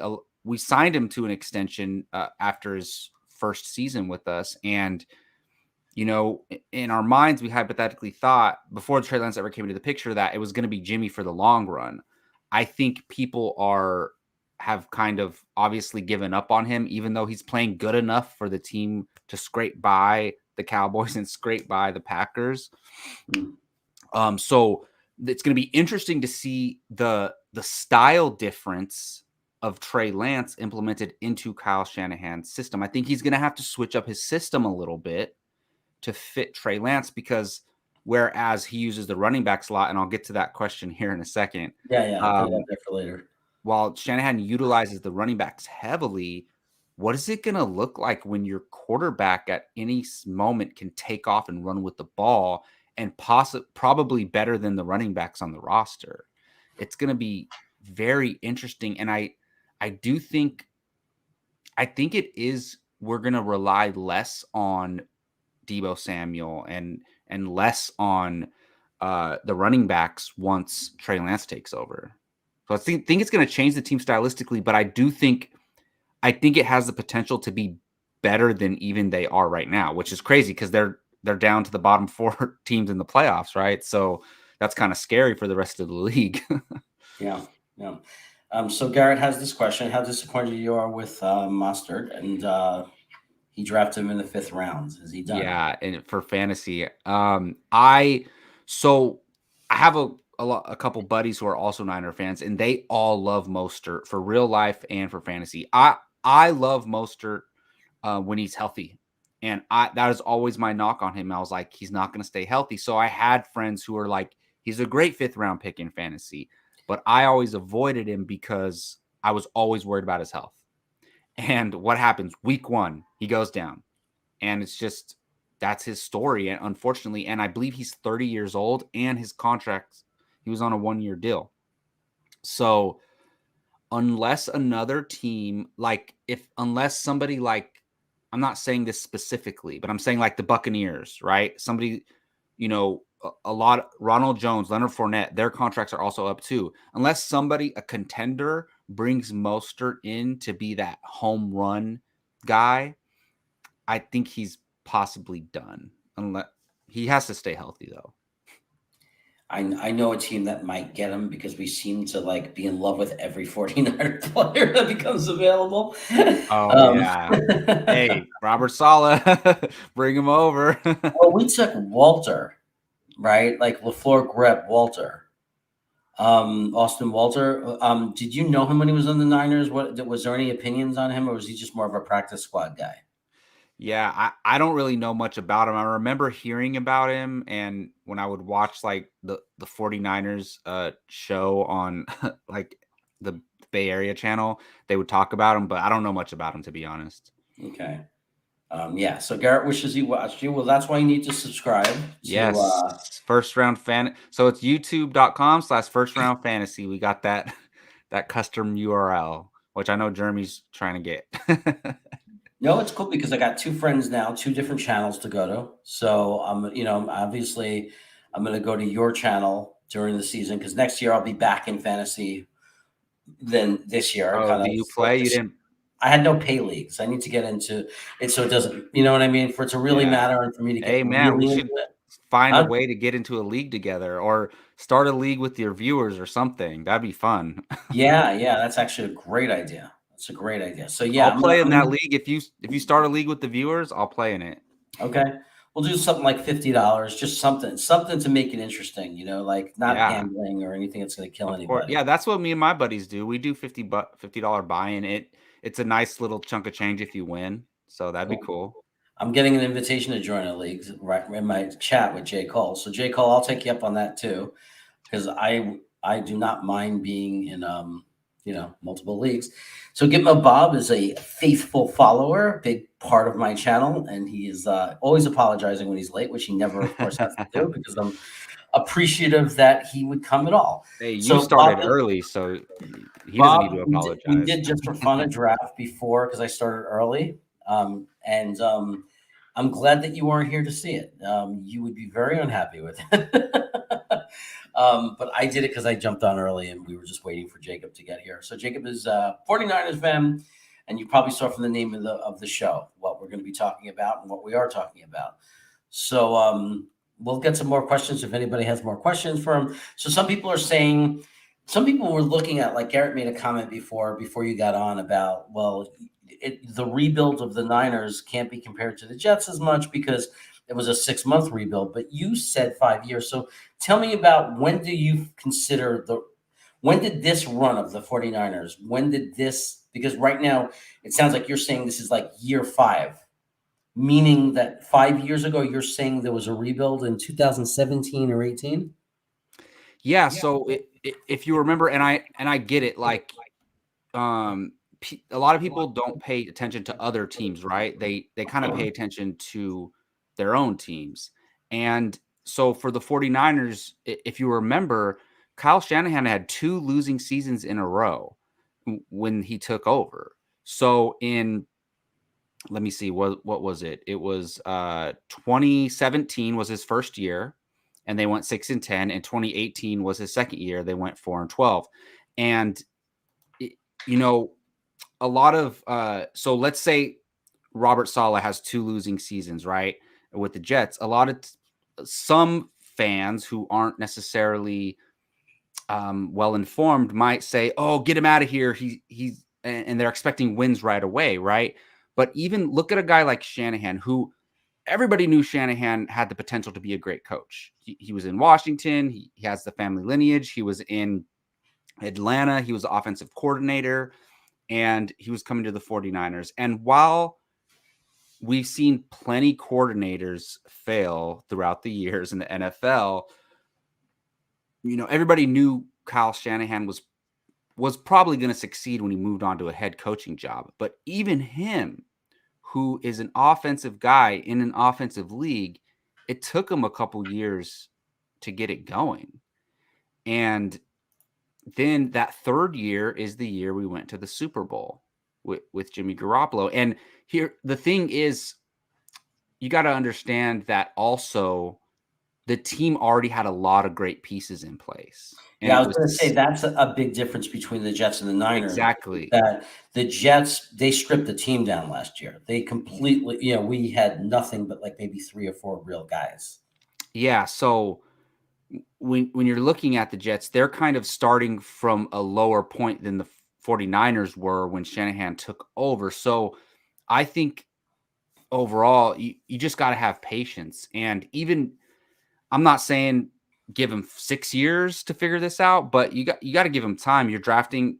He's coming in with a rookie quarterback, a lot of rookies playing last year with you guys, and then going to be playing this upcoming year. So if it took a guy like Shanahan, who everybody expected to have success, if it took him 3 years, I mean, granted, he went to the Super Bowl. That's a huge leap. And not every team should expect that. That's extremely difficult to get to that point. But if it took him that long, it's going to take most rookie coaches a while to kind of get things together and build something. So we talked even before I met you, Jeremy, and before we started talking football, me and my buddies at First Round Fantasy, we were always, because to be honest, some fantasy analysts always crap on the Jets because they're always like, I don't want to start anybody on the Jets. And me and my buddies were always like, we were always pro Jets. Like we're always looking for but who are the 1 or 2 Jets players you can start in fantasy? And then when they drafted Elijah Moore, Michael Carter, the running back, we were very excited for them coming for fantasy. So yeah, I think you guys could have a bright future. Yeah, I think that just based on Garrett's comment, Garrett, I guess what we have to hope for based on this comment by Garrett is that. Well, that's a good point. So I believe when Jimmy Garoppolo took over, they won like the last 5 games of the season because he didn't start right away. That was when they decided to give him the big contract, and everyone went nuts and said, "We have our next franchise quarterback." But exactly, yeah. I think the more important point is, and what Garrett, I think what we're looking for as Jet fans, what we should hope for, if it was to look like the 49ers, and no team, every story is different, right? It might take us an extra year, less, whatever it is. But imagine if we start next year like still struggling, kind of like 500, under 500, and then all of a sudden in the last 8 games of the season win 7 games. Then all of a sudden we're starting to mirror the 49ers, right? Yeah. So that would be really exciting. Yeah, and if I remember correctly, so it was Shanahan's first year. They traded for Jimmy Garoppolo, and then Jimmy sat for a while, and then he took over. They won like 5 out of the last 6 games. They only had 1 win before that, and Jimmy took over. They won 5 out of the last 6 games. Next year, Jimmy gets hurt, and he misses the whole season. And then the following year after that is when they went to the Super Bowl. Yep. So they could have had a great year that second Shanahan year. But I remember we were all so excited, and then Jimmy had a season-ending injury I believe it was the first game of the season. Yeah. That is how it happened. And like, hey, I have a Niner fan out here, like a friend that I did improv with, that is so anti Shanahan. He was like, fire him, fire him, fire him. And he was literally saying it after they beat after Green Bay, because they're going to lose to the Rams and hopefully they'll fire the Shanahan. He's the most ridiculous fan, right? It's so ridiculous. That's it's so not going to happen. freaking ridiculous. Yeah. But I mean, it's so wrong in so many ways, but also what makes it even worse is just like he didn't like he's saying, oh, he choked in the Super Bowl. He didn't choke in the Super Bowl. He didn't. His play, his design, his offense worked. There was an open receiver. They had the game won. Mm-hmm. You can't go out like no Niner fan, nobody argued when they signed Jimmy G. Everyone was excited. So it's not his fault Jimmy G was the quarterback. Everyone agreed with him. Everyone. Yeah, exactly. Right? So there's no criticism of Shanahan for having Jimmy G. Jimmy G missed it. He had a wide open person to win the Super Bowl. He missed it. That's Trust not me, on I the know. but it's not on the coach. Yeah, it's The coach not. did everything right. The coach put them in a position to win that game against a great team. It's not like he's like he choked the Super Bowl.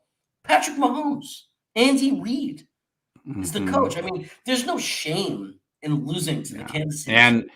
I mean, not that it was a hard decision, but he drafted Nick Bosa. Nick Bosa was all over Mahomes in that game, in that Super Bowl. And we were right there. And we just, Jimmy missed that. Like, he misses a lot of throws. Yeah. And Jet fans know all about quarterback getting hurt. I mean, the year we were supposed to make our Super Bowl run in '98, Testaverde goes down in game 1 untouched. No contact. Literally dropped back to pass, fell down on the ground. Wow. We had Parcells. We were just coming out of the AFC Championship game, losing to Denver. We were up 10-0 at halftime. So maybe that was 98. 99 starts. We're all excited, right? It's like we had just almost made the Super Bowl, and Testaverde goes down untouched. And that's pretty much the Jets' history, right? Because then Chad Pennington came along, looked like he was going to be the next big thing in the NFL. Tears his rotator cuff or whatever it was never the same. Like that's been our life. Yeah. So we could relate to that more than anyone, But you're lucky enough that Jimmy G got better, and you're a good enough team that you're back in a position where you can get back to the Super Bowl. But we have a question. So you saw that from Bob. He's Montana changed everything for the Niners. Oh, yeah. And it's always coach and quarterback, So Walsh, Montana. Like Parcells, Sims, even Hostetler, or Parcells, Lawrence Taylor was more of a linebacker that he did it with. But it's always a great coach and some great players, some great leaders that make dynasties. No, for sure. I mean, almost every team, that wins the Super Bowl, they have a great coach. It's not always the case with the quarterback, right? Like even the year the Denver Broncos won with Peyton Manning, he was playing terrible and he was injured. So and I think, look, if the Niners win the Super Bowl this year, people are going to say they have to keep Jimmy Garoppolo. And I'm going to say, no, they don't, because they invested way too much in Trey Lance.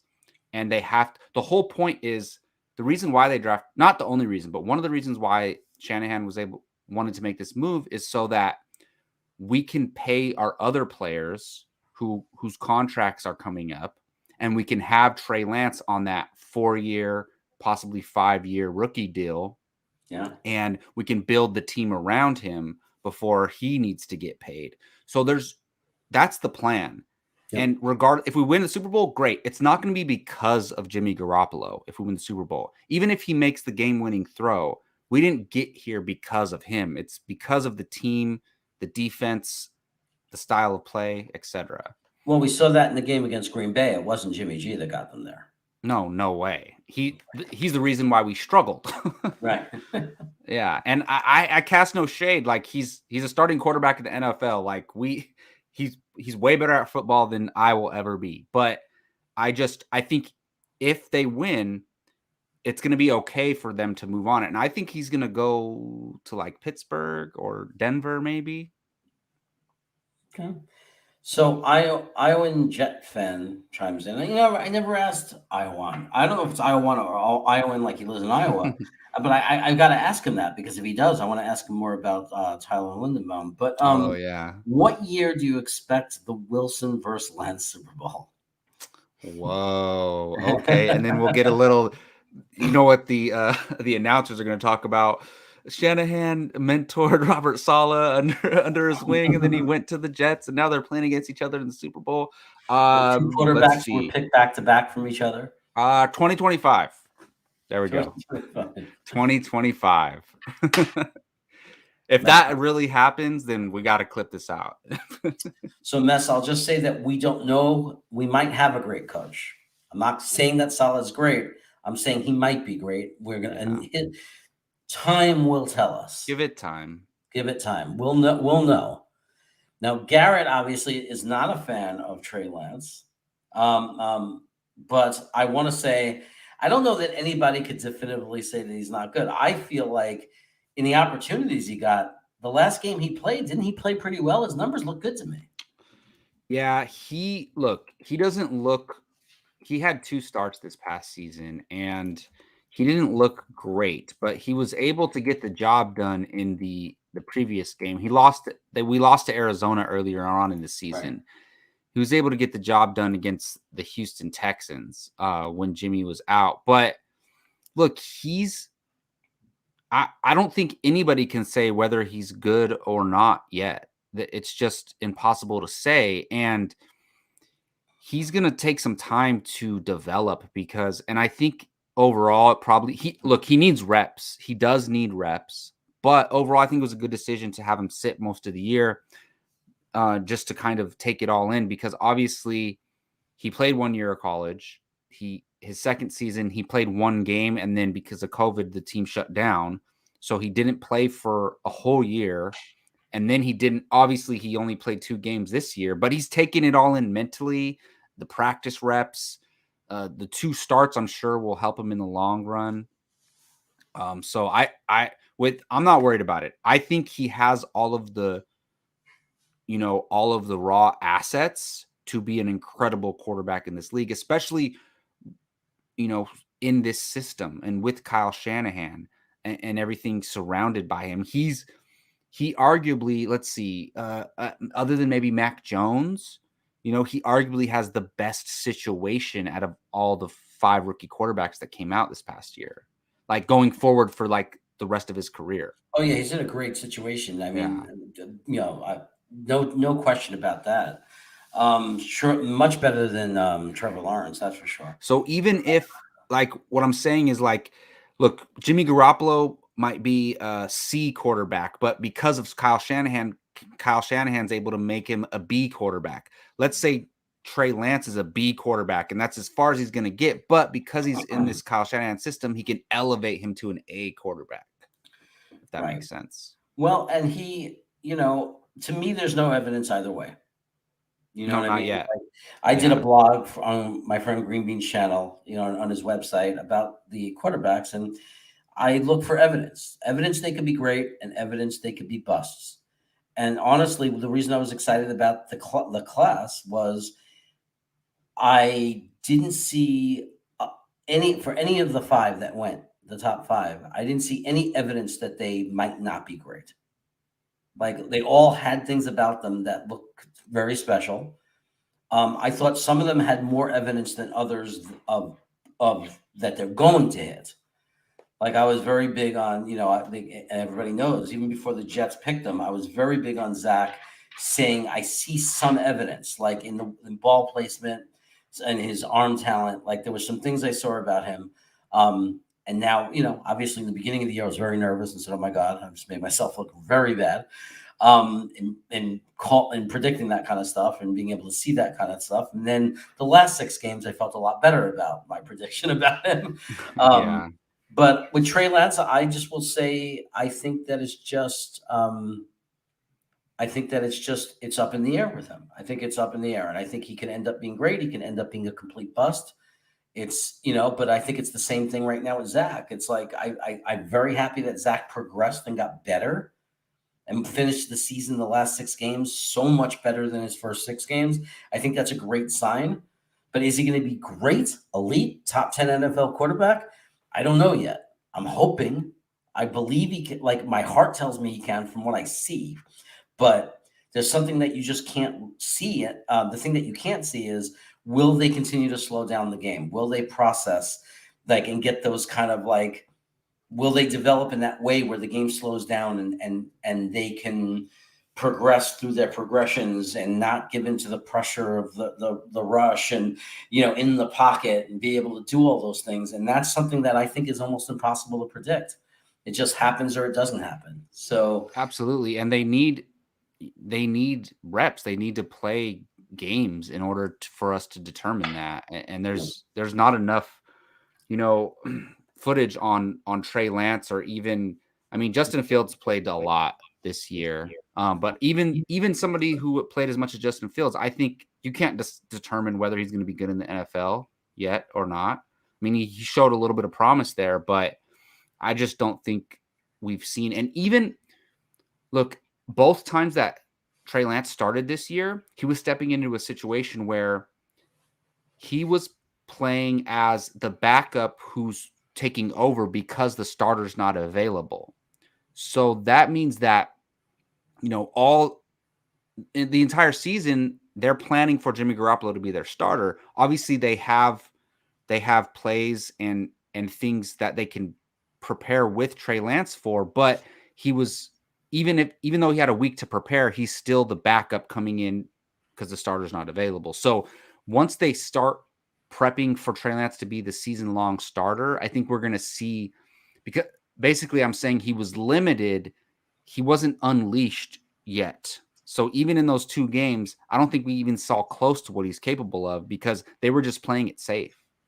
Yeah. And I think let's hypothetically, regardless of what happens, if Jimmy Garoppolo moves on, Trey Lance takes over, they're going to have an entire offseason to plan for Trey Lance to be the starter. So I think we're going to see a lot of promise from him come that time. Yep. It's gonna be fun to watch it unfold because there's so much on the line. Like we're gonna get to see Trey Lance slip into that starting spot on a team that just came at a minimum within a game of the Super Bowl.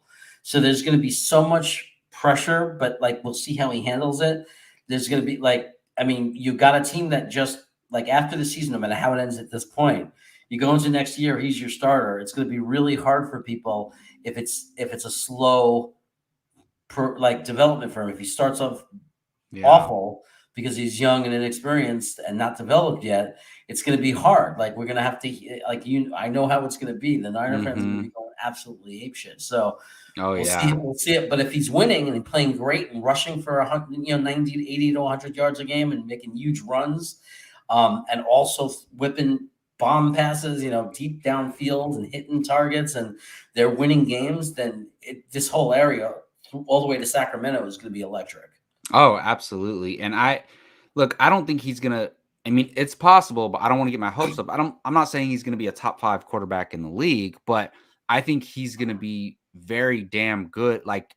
He's going to be really good. And with the way the 49ers team's already set up, he's going to elevate the team even more because of what he's able to do. Yeah. So Iowan, I had it right. He's from Iowa. Iowa Jets fan. I'm wondering if Iowa Jets fan, if you're friends with Jimmy, Jets by Jimmy, because I think he's from Iowa, or that part of the world, of the country. So I wonder if you know Jets by Jimmy, because that's what it made me think when you said that. So I produced two types of great football players, OL and tight end. Well, we got Linderbaum and we got who's the is Weidemeyer? Weidemeyer is out of IR, right? Iowa State. I think Jalen Weidemeyer. I'm not sure. You guys are gonna have to correct me if I'm wrong on that, but I thought he was. So yeah, there's some great players that come out of Iowa. Certainly the offensive line. I think that for sure.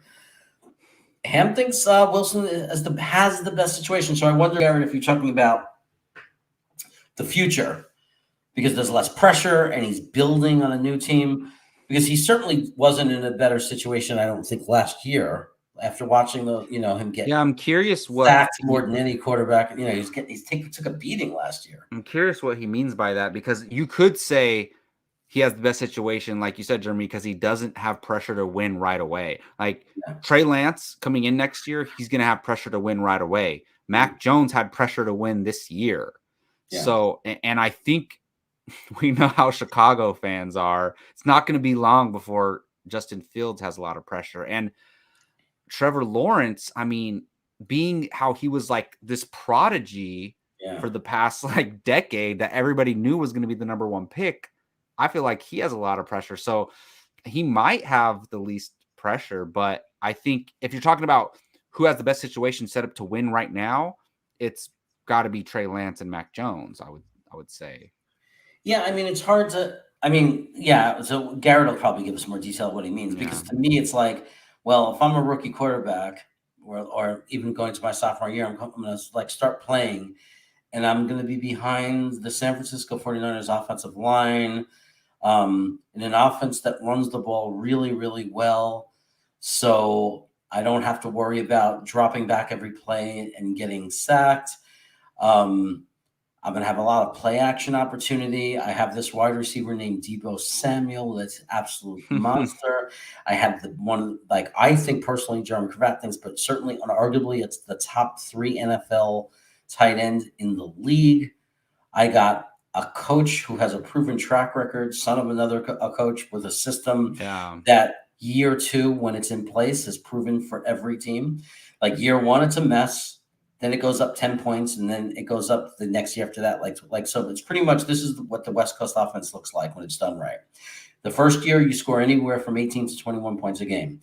The second year, you score anywhere from 27 to 30 points a game. Year 3, you're scoring 29 to 35 points a game. I mean, that's how it looks. That's how it looked in Atlanta. That's how it looked in Washington. That's how it looked in Denver. That's how it looked in San Francisco. So everywhere it's been implemented, that's what it's looked like. So it's hard to say it's a bad situation and understand it. And also, you got to think about San Francisco's defense. Having a great defense keeps the other team from keeping you off the field, so you're able to develop a rhythm. Yeah. We saw Zach Wilson struggle because the Jets defense couldn't get off the field. So Zach sometimes would only have the ball once in the entire third quarter, and in the fourth quarter, be having his second possession. Like against Philadelphia. Like, no, that makes a lot of sense. Yeah. And that's interesting, because normally a team like the 49ers, they never even would have had a chance to draft one of the top prospect quarterbacks, right? But because Jimmy got hurt, we had a losing season last year. We had a high enough pick where we can combine that pick to trade up, so it just kind of worked out that way. We don't usually see a team set up to win get this kind of prospect, it's kind of an anomaly in a way. Yeah. So Jets Mess thinks he'll be good. I'm sure he's talking about your boy Trey Lance. Yeah, I saw a couple comments of, will he be able to keep up with Mahomes and Allen? I don't know if they were talking about Trey Lance, but let's not get ahead of ourselves. Those no way. I mean, our team might be able to, but not Trey Lance specifically yet. I mean, who knows? But I mean, if he even gets close to as good as one of those guys, I'll be stoked. Yeah. So, Jeremy, do you think soup sucks? I think some soup sucks. I think some soup is very good. Like, I grew up a cream and mushroom guy, like Campbell's cream and mushroom. A cheddar broccoli soup does not suck. Yeah, It's cheddar very broccoli delicious. soup definitely does not suck. Mm-mm. My mother's split pea soup definitely does not suck, especially if I have some rye bread. On the West Coast, it's not rye bread. On the West Coast, you got to get a good sourdough bread, which Mm. actually works just a similar way than rye bread does, because rye bread is kind of like similar to sourdough. But so Well, come. I mean, I'm not in San Francisco, but I'm saying come to San Francisco, get you some clam chowder and a bread bowl, and see what you think about that. yeah, the only thing I have problem I'm okay with that as long as it's Manhattan style clam chowder. Oh, I'm okay, not into the okay. New England style. Oh, I But see. Yeah. I guess the answer to me is, does soup suck? It depends on the soup. Some soup sucks. Matzo ball soup from Katz's Deli in New York City, or Second Avenue Deli in New York City, does not suck. Um, also, mushroom barley is really good too if it's made well. Um, so what is this? It's just hard for me to wrap my head around Jimmy G is a winner. Why move on? I just don't get it. Yeah, I think that when they made the pick though, it was frustration with his health, right? And they were the money thing too, because It's you're frustration about, with his health. yeah, the money thing too is an issue because Well, they that's what I was talking about with Trey Lance being on a rookie deal for 4 seasons and probably a franchise tag in the 5th year and maybe the 6th year, who knows? But there's no way we re-sign Jimmy for the type of money that he's going to be looking for. If we lose, that's an easy out. They say, well, he wasn't able to take us to the promised land.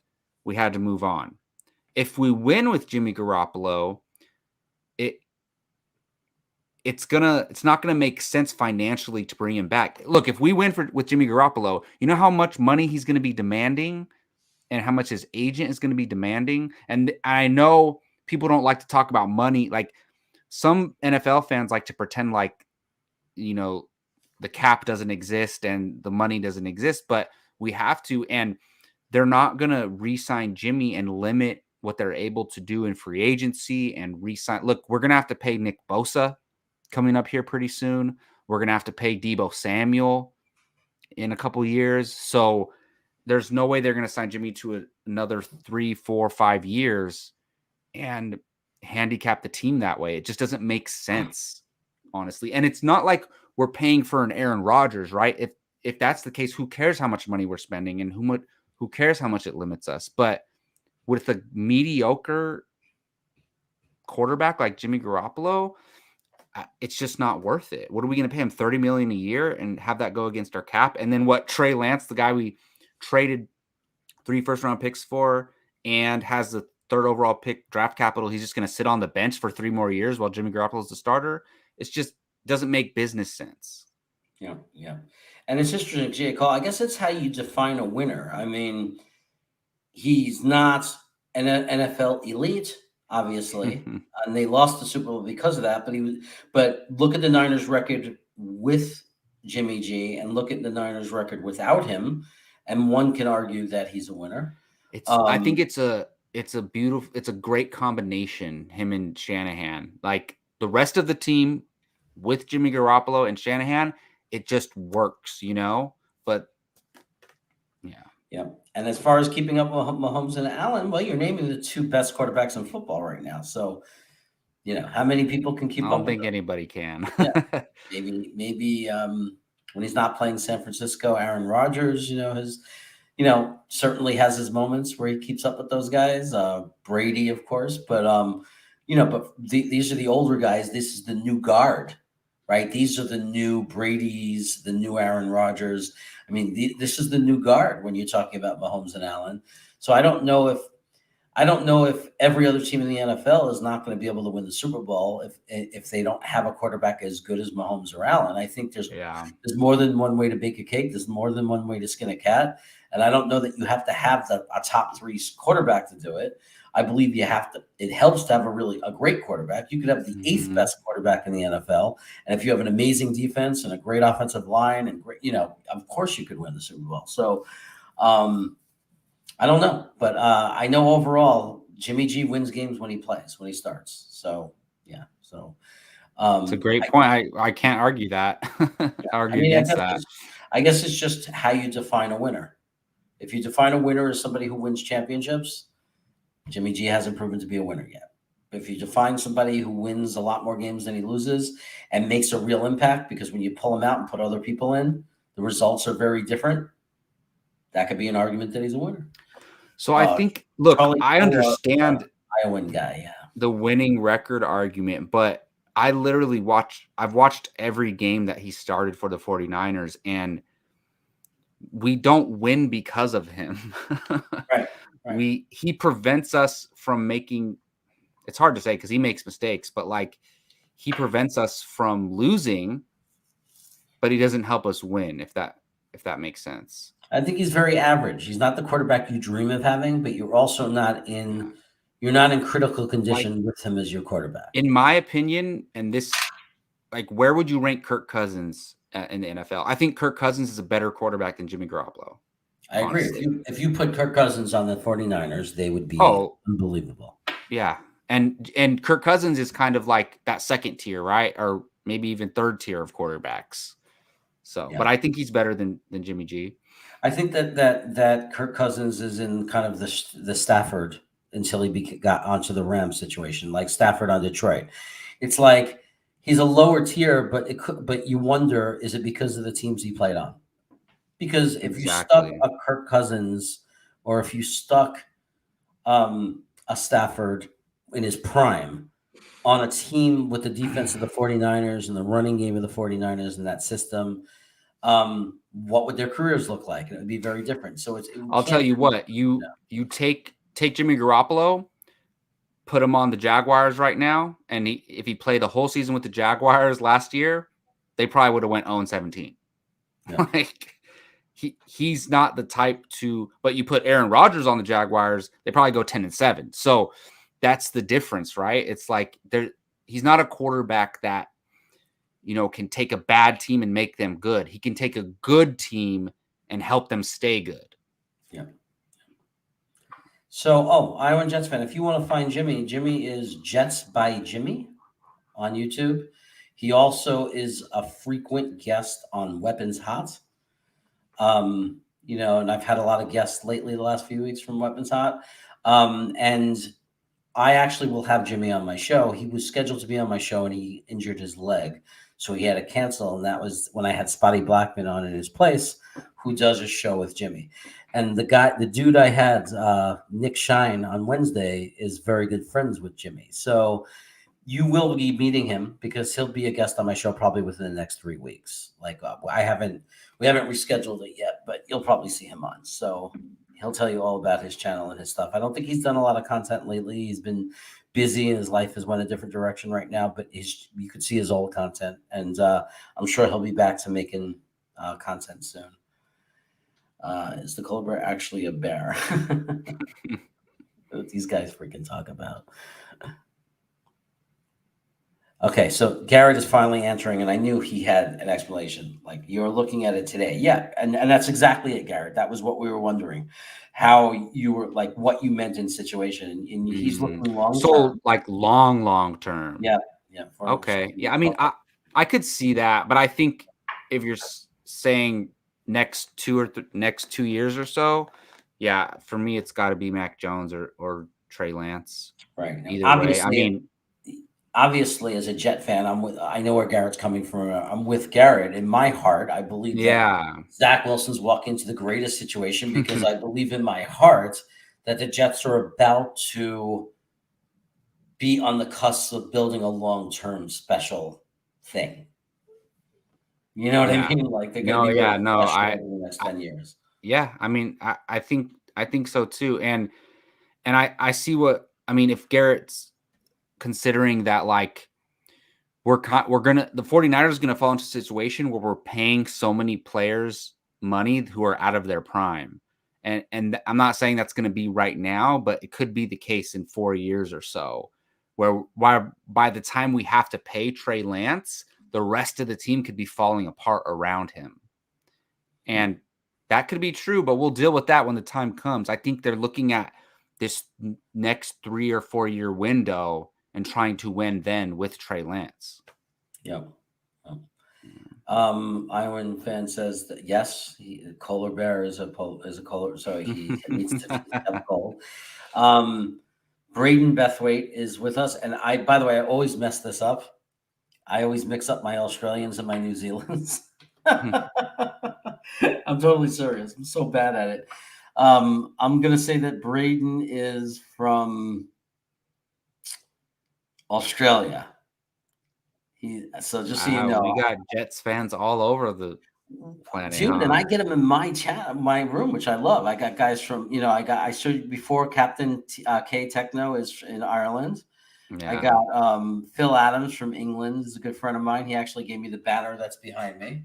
He sent that to me. nice. And we got guys from New Zealand. We got guys from Australia. Bismo Charismo is another guy that. Yeah, we have. We're all over the world. So It's the Jets awesome. the Jets love it when UK lights up when the Jets play in the UK. There's a lot of fans in the UK. A lot of Jets fans. Yeah, they go there quite often, right? Well, we went to play Miami about, I guess, 7 or 8 years ago or something Mm, like that. It seems like shorter, but it's been a while.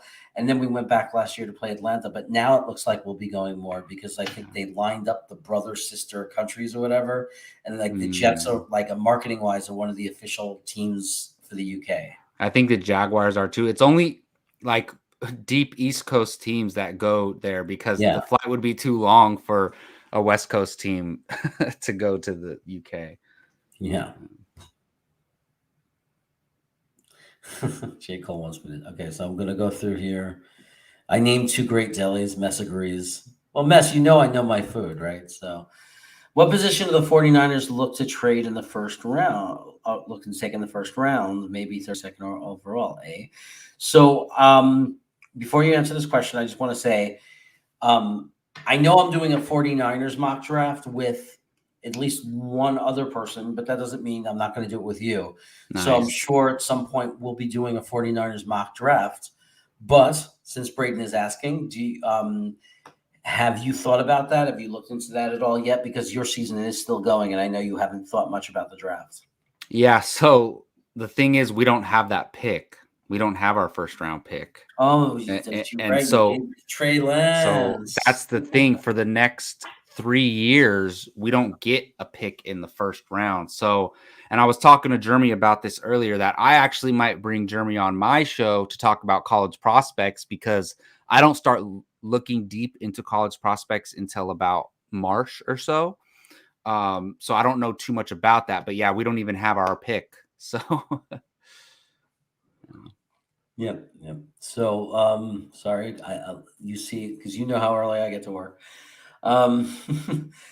Mess wants a pastrami. Yeah. Hey, by the way, okay, I just want to tell everybody this: if you're into pastrami, Katz's Deli does have the best pastrami in the world, and I want to tell you this, but a lot of people don't know this.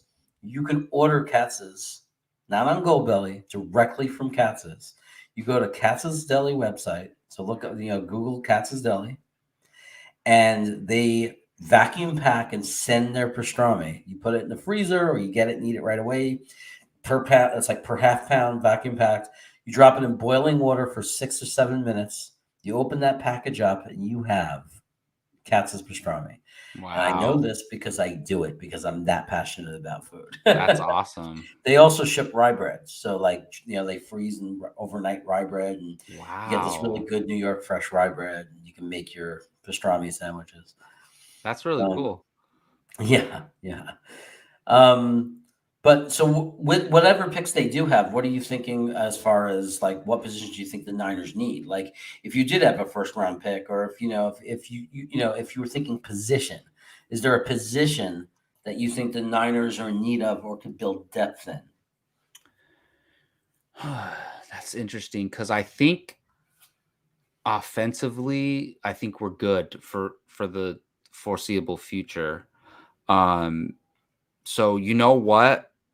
You know what the answer is? The weakest part of our team is our secondary, and we need.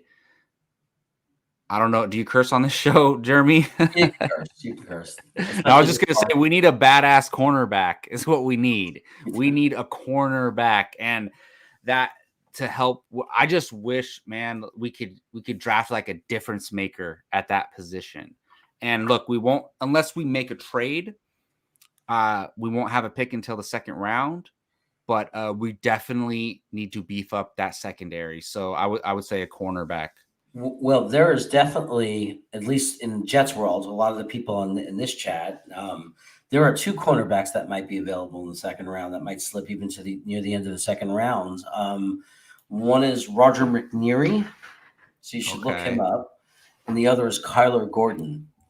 So those are two different cornerbacks that some Jet fans are very high on, and they can end up going earlier. But in a lot of the mock drafts, they slip. And there's also, because he got injured, he slipped down. There's a guy from Alabama named Josh Joby, Oh, okay. and he slipped down because of an injury. But if he comes back healthy, he probably would have been or had the potential to be at least top two, if not top late first round corner. So there are definitely, it's realistic that you'll see the Niners have options in their first, with their second round pick, which will be their first pick. There might be some options there. You might get yourself a very decent cornerback in that. Yeah, I would love that because that's our weakest point. And how are we going to stop the Jamar Chases and the Tyreek Hills of the world if our secondary's so poor? And that's really our biggest weakness. And yeah, so I would love to get just like a difference maker at that position. Yeah, yeah.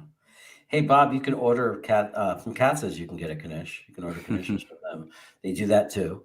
And I'm a food guy. We had a place in New York City, in Manhattan. I grew up in Brooklyn, man. But Mrs. Stahl's, best Knishes in the world. But and plus Irving's Knishes, the Boardwalk. There's a place called Hershey's Knishes. I grew up with great Knishes. But there is another place that opened up in Manhattan when I was older.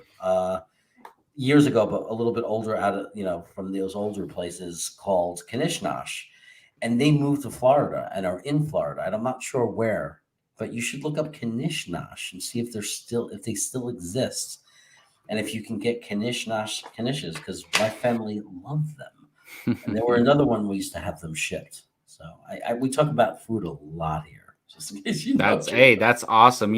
I noticed whenever you build a community about a specific thing, whether it be football or I talk about movies on another channel I have, other stuff always comes up and you kind of like build these conversations about stuff. So I've noticed food is like is constantly brought up on your show, which is awesome. Yeah. So there you go. Dan Marino has never won a Super Bowl, but considered one of the greatest. So I think everybody would agree that Dan Marino, as much as we're very anti-Miami, they're a big rival of ours, but it'd be hard to imagine calling Dan Marino anything but a winner. Yeah. I mean, you got to look at it like overall in life too. It's kind of funny. Like in life, right? He has been argued before Brady. He was in the argument, in the discussion. Not to me. I always had Montana over Marino. Yeah. But it's been argued by a lot, not just Miami fans, that Marino was, for a time, people were calling him the GOAT. Yeah. And many would agree, definitely top, especially before these new guys came along onto the list. Yeah. Even before Brett Favre, when I was in the 80s, before Brett Favre, the only person you talked about was Marino and Montana. And then there were some other names, like Gitmo is a lot of, is older than us. So he'll name guys from the past. But Marino was in those discussions, in the greatest of all time discussions, and would still arguably be in, on a lot of people's list. I'm certainly almost everyone's list on top 10 ever. And quarterbacks are very special because think about it. Like you have 10 to 15, 10, maybe 15 great NFL quarterbacks at a time, right? 15 that their fans are happy with. We got our exactly. Yeah. 15 in the entire planet at a time. It's great that I think about that a lot. It's like NFL teams are desperate for a good quarterback, and then how many elite ones are there? There's probably maybe 5 like elite ones, and that means that there's only 5 people on the planet who can do what they do, Right. which is crazy. So even a guy like Jimmy Garoppolo has accomplished so much more than most people ever are in their lives, but we're still discussing these things in the context of who are they compared to their peers, right? So Yeah. still fair to judge. Yeah. Yeah, I know, I know a lot of people are down on Cousins, and I'm not. We're saying Cousins is not in that top tier, but it's also fair to acknowledge that Cousins actually had a very good year. Like this year, he had a very good year. Well, and he's had several good years Yeah, throughout his career. but he He doesn't. had good But years in yeah, but Washington and in Minnesota, even before he had all these guys. the critique on him is he doesn't win the big game. No, that's true. And it's hard. It's hard to win the big game. It's not easy. Yeah, Like Matthew Stafford never won the big game until this past weekend. yeah. That was his first. These were his first playoff wins this year. Yep. Hey, so Payo Time, I'm sorry. I hope you're still here because I realize how far behind I am in the chat. Payo Time is the LA Rams YouTuber. He is your opponent this coming Sunday. He's a great dude, though. I think he did a collab before with a 49ers fan. He is probably, I don't know. Yeah, every fan is different, looks at things different ways. He's very nervous and excited. I'm sure that you're feeling those same things. I'm very nervous and excited. Yeah. You guys are in the same boat. You guys are both, on opposite sides of this. But it had to come down to LA, San Francisco, huh? Yeah, well, Just you're happy to be there, right? You're happy to be absolutely. No one thought we would. So and they're happy not to be in Lambeau. So it's no disrespect to each other. You're both happy for different reasons, and rightfully so. He has a question. And Payo Time is big time, by the way. Like, he's the Rams guy. I mean, that's awesome. Stuff. I'm a big fan of his, and you know what I mean. Like, we're trying to get as YouTube content providers. And I'm not just saying in numbers of subscribers. I mean in quality and just his style and just the way he is and the content he puts out there. If everyone on the Niners competed in a 5-mile obstacle course that involves running, climbing, swimming, and mind testing challenges, who would win? Wow. What's funny? I can't really. It's hard to tell with the mind testing challenges, but honestly, and I'm not just saying this to hype him up or build him up. I think Trey Lance would win that. Honestly, I really think he would, just because the way he's physically built, he's so big, and from what I hear, he's very intelligent. So. Yeah, I heard he's brilliant. And earlier there was a comment about that that Trey Lance might have fell to them and they didn't have to trade up to get number 3, but I don't think they traded for the number 3 pick planning to take Trey Lance. Yeah. I think they just wanted either Fields, Lance, or Jones. And they knew Wilson was going at number 2, right? Because that was made public, that they knew, and especially I'm sure Saleh told him that, hey, yeah, we're taking Wilson at number 2. So I think they wanted one of those 3 guys, and through the process they ended up choosing Trey Lance. But I just think just because how big Trey Lance is and how young he is and fresh he is, he might win that. Oh, so you want to hear the funniest thing? He's still here. Okay, I'm scrolling down. Sorry, guys. I think the funniest thing is that Braden, the guy I said Australia, I fucked it up again. He's from. He's telling me not to tell you. Is that one? Yeah, I have any influence on it. Trust me, he's not making the pick. Well, maybe when we do the mock draft, he doesn't want you to. Yeah, true. But anyway, he's from New Zealand, so I messed it up again, which I think is just so funny that I can't get it right. And the Niners scouts and Shanahan probably know about that guy already. I also forgot that. I also forgot that everybody is assuming that. I know they know what a knish is. You might not even know what a knish is. A knish is potato. I'm not going to talk about all the bullshit knishes that came after it. People have to fuck with everything. It's basically potato with some mustard seed, a lot of onion. Mm-hmm. So a lot of onion, potato, mashed up. Imagine a mashed potato, but chunky. The best always has texture. It's not too soft like mashed potatoes. There's chunks of potato. It has a firmness to it, but it is broken up into a mash. and it's very oniony. There's mustard seed, some pepper, some spices, and it is cooked in a dough, but a very thin, like a traditional knish, not like there's different kinds and styles, but the traditional is a very, very thin pastry dough, and it's Oh, baked, wow. and it's a little thicker on the bottom, but like on the sides and the top is very thin, like dough, and it's like a little pastry. They even used to most of the traditional places sold it in the pastry box with the red string, like you would like Oh, wow. pastry. Yeah. And they are, the closest thing I could think from Australia is you guys have your meat pies, right? Well, but it's a much thinner breading dough. Anyway, it's eaten with mustard. Usually, you eat it and you put some mustard on it, and they're just delicious. What can be bad about it? By what I just described.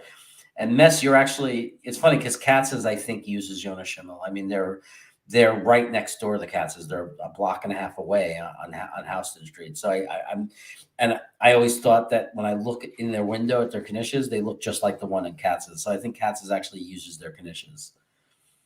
But anyway, it's good stuff. One day we'll have to find a way for you to try a knish. I'm sure that Peo may have had a knish. He's in Toronto.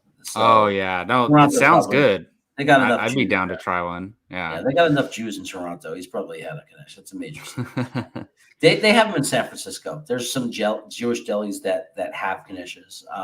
They get them shipped or whatever, so they're there. I mean, it's not impossible to get. I think you can get a knish. I haven't checked in downtown Sacramento. There's a place called Solomon's Deli, and I have to look into it. I never looked at bad knishes or not, but. Challenge: name 3 players from Jets and Niners history who all have first names that start with S. Well, for me, it's easy. Sam Darnold is my first one. Maybe it's not so easy because I'm going to go blank. Yeah, I'm terrible off the top of my head. I mean, Steve Young.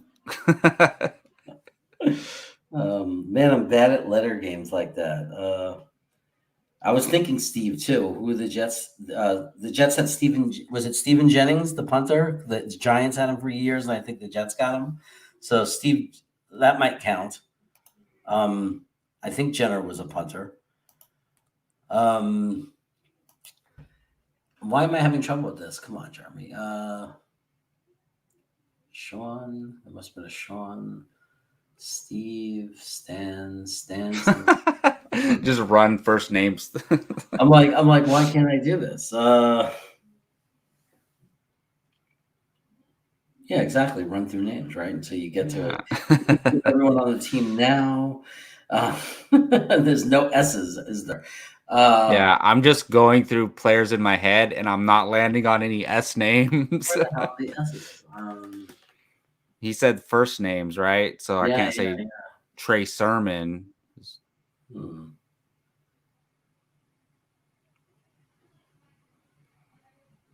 Sheldon Richardson. So there's my second one. There you go. Sheldon Richardson. Didn't we have a guy, Steve Baker? I think the Jets had a guy, Steve Baker, who's a bust. But that was the Giants. Baker, the touchdown maker. So maybe it wasn't the Jets. If I look down on the bottom, they're probably telling me. Yeah.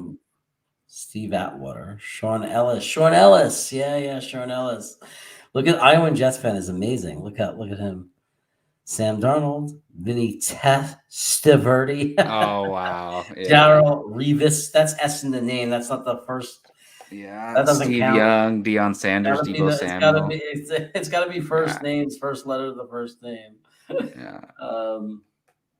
Yeah, I would have went. If that's the case, I would have went Samuel, Sermon, Steve. Yeah, right. Hey, Jeremy, I probably got to get out of here, man. You got any more questions for me, or?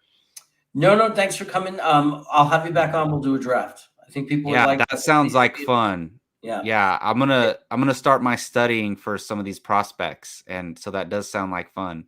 What's really fun is that they're going to be mad at me anytime I tell you about someone. Like when you say, "Oh, I want a tight end," and if I start naming a tight end, they're going to say, "Shut up."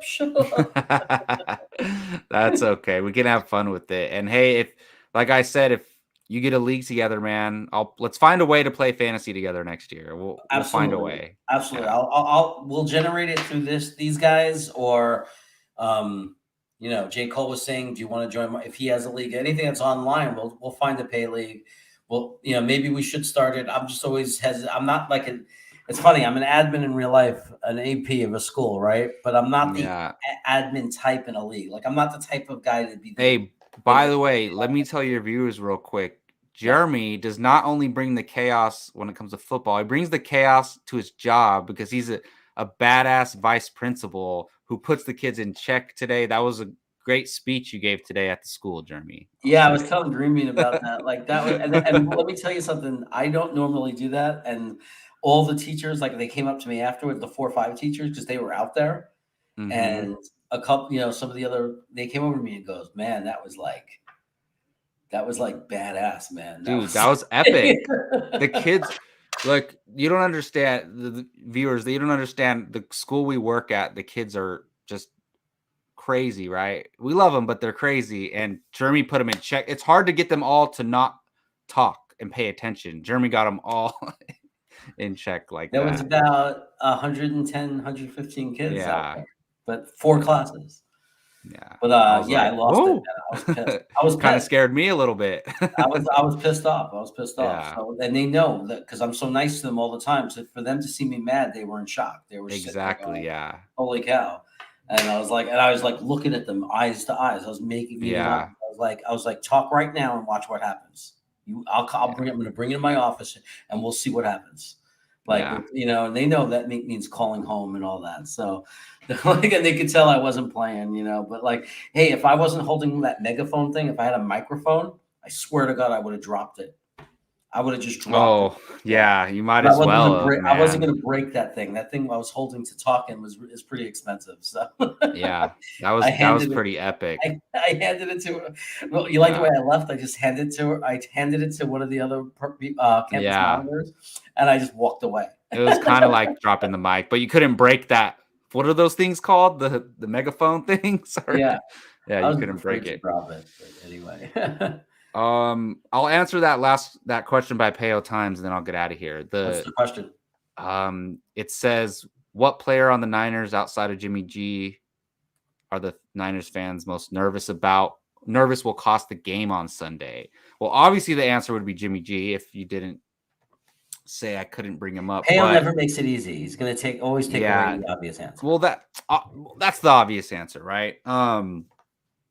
That is a question. I mean, our cornerbacks, but I'll say for me personally, I mean, I don't know about my fellow Niner fans, but for me personally, I just need the running backs to hold on to that ball and don't lose the ball. Elijah Mitchell, he's a rookie running back. Shanahan seems to trust him. So for me, it's probably Elijah Mitchell because he's a starting running back and he's a rookie. So can he handle the moment? We'll see. All right, I like it. I know you got to go. Yeah. Thanks so much for joining. We'll do that draft. Problem. We'll definitely do a dual mock draft. That'll be a lot of fun. Yeah, for sure. I love Payo Time. I love you. So I'll say to both of so as I say good luck, I don't want Payo Time to get the wrong idea. I'll say both of you good luck. I'm sorry that one of you has to lose because you're both great people. It's unfortunate, but we'll survive either way. Okay. Take care, my friend.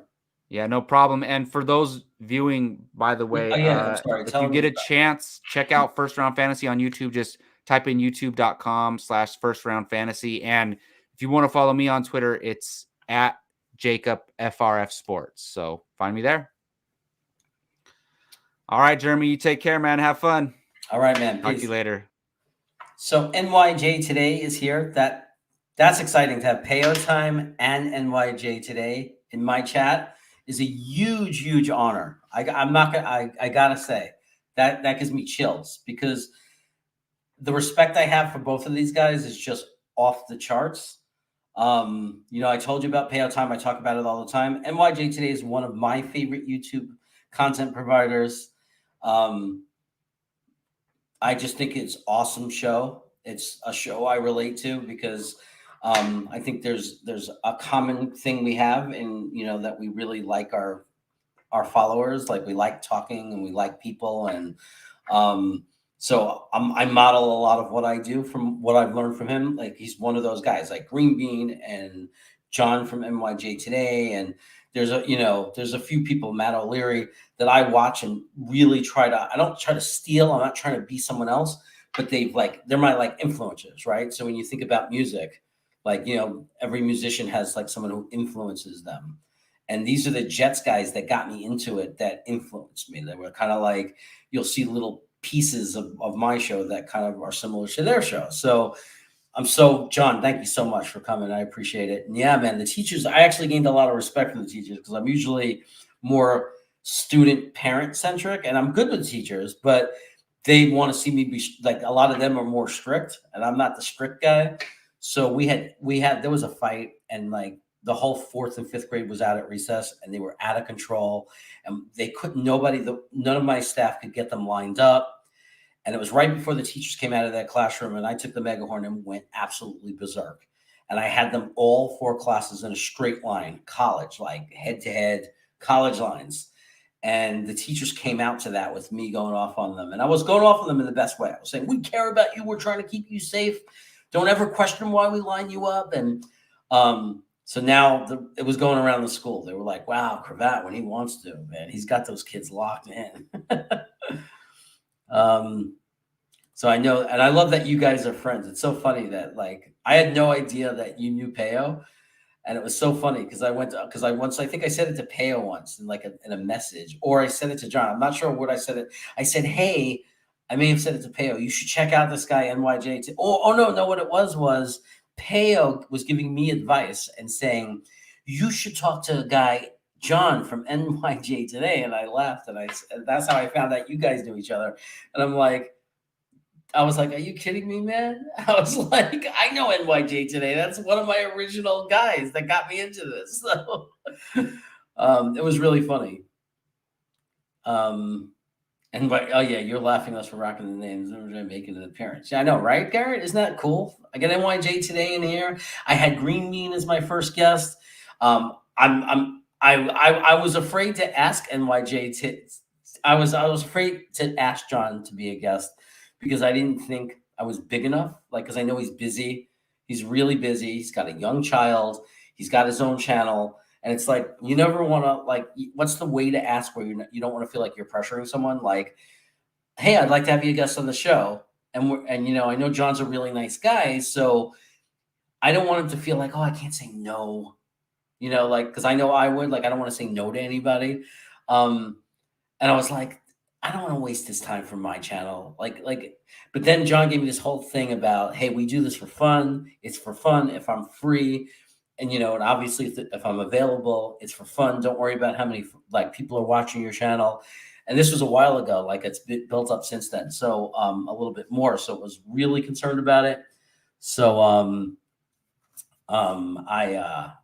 anyway, I appreciate, John, that you have an open invitation to be on the show, just like Peo does. Yeah, I told Peo the same thing. It's like, you just let me know, but like, you have an open invitation to jump on anytime you want to jump on. So you just tell me, and I'll just tweet you the StreamYard link. Absolutely, 100%. It would be like when you did the show with me and Frankie on Frankie's channel. You have no idea how much that meant. I was so excited about it. Like, somebody I was watching and appreciating. Like, to then all of a sudden I'm there with him talking to him. It was like, it's a rush. So yeah, you'll see that we have some of the guys here. I said that Braden was told everybody he was from Australia because I always get it wrong. He's from New Zealand. And Braden did just learn what a Knish was. I don't know if you were here for that, John. He actually got to learn what a Knish was. And hey, Gitmo, I saw before you mentioned that you knew about Knish. I guess they're not close enough and everything. So I like this. Trust me, everyone is imitating each other. I wouldn't have figured this all out with watching. Yeah. I guess that's the way it works, right? But a lot of people are different, have different styles and everything too, right? Like, when you watch Ryan, it's very different than Green Bean. And O'Leary was mostly videos, not as much live streamer. So, everyone's a little bit different than each other. And then X Factor is very different. Like, Blewett is very different. Like, his kind of thing is like Blewett is more like, this is my invitation to Blewett. I'm going to tell you about these players and everything. If you don't agree with me, it's because you can go to hell. I don't give a shit. I don't give a shit if you watch the show, find it entertaining. I'm not here to talk about scoops or anything like that. I'm talking here to analyze players, and that's what I'm here to do. And I don't care. Take it or leave it, love it or love it, leave it, or whatever the hell you want to say. That's more of like the blew it kind of strategy. So, and then you got CJ on Weapons Hot, and his thing is just like, let me tell you how I feel about this. I don't give a goddamn crap about any of it. And if you don't like the Jets and you want to talk crap at them, I'll take your head and I'll shove it up your asshole. So that's more of a CJ kind of thing. But yeah, we love to talk Jets. And John is a fifth grade teacher, so it's funny because I work in an elementary school. I have great fifth grade teachers. Like probably the strongest team in the strongest team in my school are the two fifth grade teachers. And the great thing for me is that I supervise the fourth, fifth, and specials, like the PE teacher, science teacher, art teacher, and the fourth, fifth grade. So on my team, I have the two strongest teachers, which is great. It's because it makes you look good because they're like elite. I'm sure John is really an awesome, awesome teacher, and he's going to make an awesome admin someday. Yeah, Gitmo's here, man. All the guys are here, dude. Like it's so fun. Like we have this one Jets fan that's so consistent and everything. I don't know if you know J. Cole. He's interesting. John. He could have been our student not too long ago. He's not old. Oh, good night. I hope I said good night on time to you, Jay. You'll do a draft with me. I'll bring you on, I promise. And we're going to look at your tape. Everyone's going to get to see your tape as you was playing high school football on Long Island. At New York City, may be fun for you, but okay. Sometimes Gitmo gets upset with. Yeah, he was mad at me too. Gitmo, remember you were mad at me? We don't mean to offend anybody. I promise. Sometimes we just say something and it gets taken the wrong way. I hope you guys work it out. What would you tell a football fan who has his team's biggest game in a long time in two sleeps? Hold it. What would you tell a football fan who has his team's biggest game in a long time in two sleeps? Oh, you. I would remind you that it's so hypocritical, man, because when it wasn't even it was in 2004. It wasn't even the AFC Championship of all the big games we've lost. But I took it so hard because a friend said the most depressing thing to me. I think he said to me, Jeremy, he goes, we're almost at like halfway through our life. I mean, think about how depressing because it's been that was 16 years ago and I was depressed about it. Think about how it affects me now. So he's like, because now I'm 16 years fucking older and we still don't have a championship. But he told me that he said, I don't want to die. And he's, I'm not going to get too personal. I'm not saying his name or anything, but, I guess he doesn't think his life expectancy is as long either. He's not in the best shape. So, and his family genes aren't very good like that. So he said, I'm really depressed. He goes, am I ever going to get to live to see the Jets win a Super Bowl? And it depressed me. And then I can only tell you now, as a guy who has a 4-13 team, that I'm happy and excited because I'm excited about the potential of our quarterback. I'm excited about our GM. I'm excited about our coach. I'm excited about the direction we're going. And that even though I haven't won in my lifetime, and even though, like I would tell, I would say this to myself when I was so depressed about it. I was really a rough 2 or 3 weeks. I couldn't think about the Jets without getting sick. It's the road to getting there, right? So, yes, it would be amazing to win. It'll be an amazing feeling. It'll just be unbelievable to win the Super Bowl. But at the same time, it's the journey, right? We say that about everything in life. It's the journey. And if the journey doesn't go there, but you had an amazing time, and you are having an amazing time, I could see it in your watch parties, right? You're having a blast. And it might be hard if they lose. It might be really hard and difficult and painful. But at the same time, when you look back at it, you enjoyed the journey. You had the thrill of discovering the Rams, however you came upon being a Rams fan. And it's become an important part of your life, and it's given you great memories and great moments. So think about that as you go into the game, that you're always going to have that, and that this is just an opportunity. You have the opportunity to go to the Super Bowl. That's amazing. It's exciting and fun. And your season, at worst right now, went as long as it can go minus one game. That's your worst case scenario, while everybody else is on the in. Everyone except four teams is on the outside looking in at you, wishing they could be that team. Can't wait till their team gets good enough to be that. So that's the best way I could tell you that maybe you could sleep. So that's the best thing I could say to you. Yeah. So yes, people feel attacked sometimes. Jude Jet Show. The Jude Jet Show is another amazing show. I don't know what it is about tonight. What magic I stumbled upon. It is another show that I love. I don't know how old Jude is. I just know that as an educator, this is if I had him as a student in my school, whether it was an AP or a teacher, I would love this kid. I would be like, I'd walk into his classroom to see what he was doing all the time. Like, this is the kid I'd want to talk to all day long. This is the kid I would be like, you get to have lunch with the assistant principals today. And I'd be like, and we're going to watch Jet highlights. And I'd be playing Jet highlights while we ate lunch. But he is a future superstar as far as whatever he wants to do in his life. And if it's broadcasting for the Jets, I don't know if it's going to be like YouTube is how he does it now. I don't know if that's what he'll end up doing. I know he's never going to become like a Rich Cimini kind of beat guy, but I think he can go even bigger than YouTube. Like, this kid is special. Like, he knows all about the Jets. He presents it well. It's amazing at his age what he's doing, the level he does it at. And it's really fantastic. Like, go right now and subscribe. Like, go to the Jude Jet Show channel and watch the videos. Watch this kid. Not right now. Stay here and watch the show with me. But like, when you're done, everybody go and check out Jude's show and watch this kid and watch the kind of content he puts up. And you will be very, very impressed. It's really, really, really impressive. Questions. At your school, do you teach coding? Not at mine yet. My company, the first elementary school when I moved out here, that's part of my company. We had a computer teacher, and it's not really coding. It's teaching logic, like an if and then scenarios and type of that kind of thing. And then it's doing some things on the computer, some coding, just kind of like very, very basic, to show them it's more about starting to show them, like, open up that part of their brain, right? Like, and I'll never forget it because my brother is a coder, is an engineer, and he taught me basically what programming was. Like, think about, like, if you had to teach a computer how to order a pizza. And he goes, but now think about, after you give it the directions of how to do it, now you have to think about every scenario that can go wrong.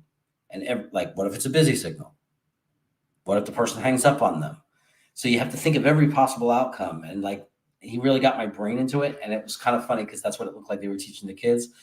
My school is a very high need school.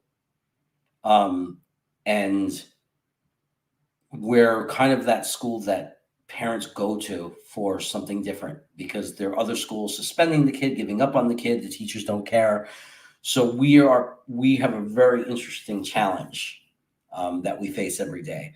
A lot of our kids are dirt poor, have experienced tremendous trauma, like just so many of them. So we're counseling all day, like social emotional learning is probably the biggest curriculum we have, bigger than math and reading, because we can't even teach our kids math and reading until we help them emotionally.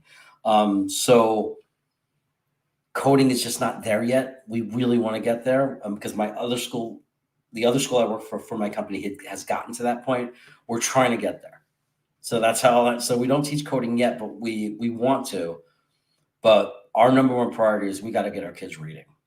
Like, before we start thinking about those other things, we really got to get them reading and get them the basic fundamentals of math. I'm sorry, I didn't mean to turn this into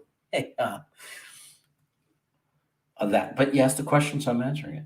Jeremy, I looked up at Cats online, and I'm going to place an order for my birthday in March. That's awesome, Bob. That's exactly how me and my wife use it. We do it for special occasions. But then we did the math because we were ordering during the pandemic. We were ordering out so much, and DoorDash is so expensive that when we got what we counted as 6 dinners from Katz's and added up how much it cost, and it was any more money than ordering out, except instead of ordering crap when you order out, you're getting Katz's. So it ended up being pretty cool. Blewett does talk fast. I've been told I talk fast. Iowa Jet fan, but that the rapper. I don't know what it's about.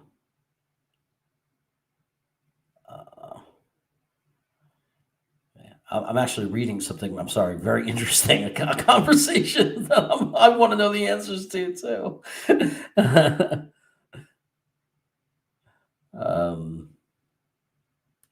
Thanks for the advice. I'm gonna slumber attempt number 2 tonight. Okay, my friend, just get some sleep. I don't want. It's so hard for me to say it's only football because I know how badly you want to win, dude. I just try to enjoy it. Try to enjoy it, man.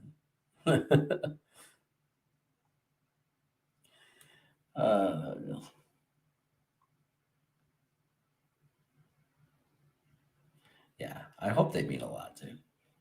I mean, I'm happy that it means a lot to you. That I'm just giving you those kind words, and you're not just saying, yeah. Everybody loves me. No, I like that you're so grounded and down to earth. But you should definitely be confident and believe in yourself, Jude, because you're great. Who's going to equate computer programming with pizza? Which are we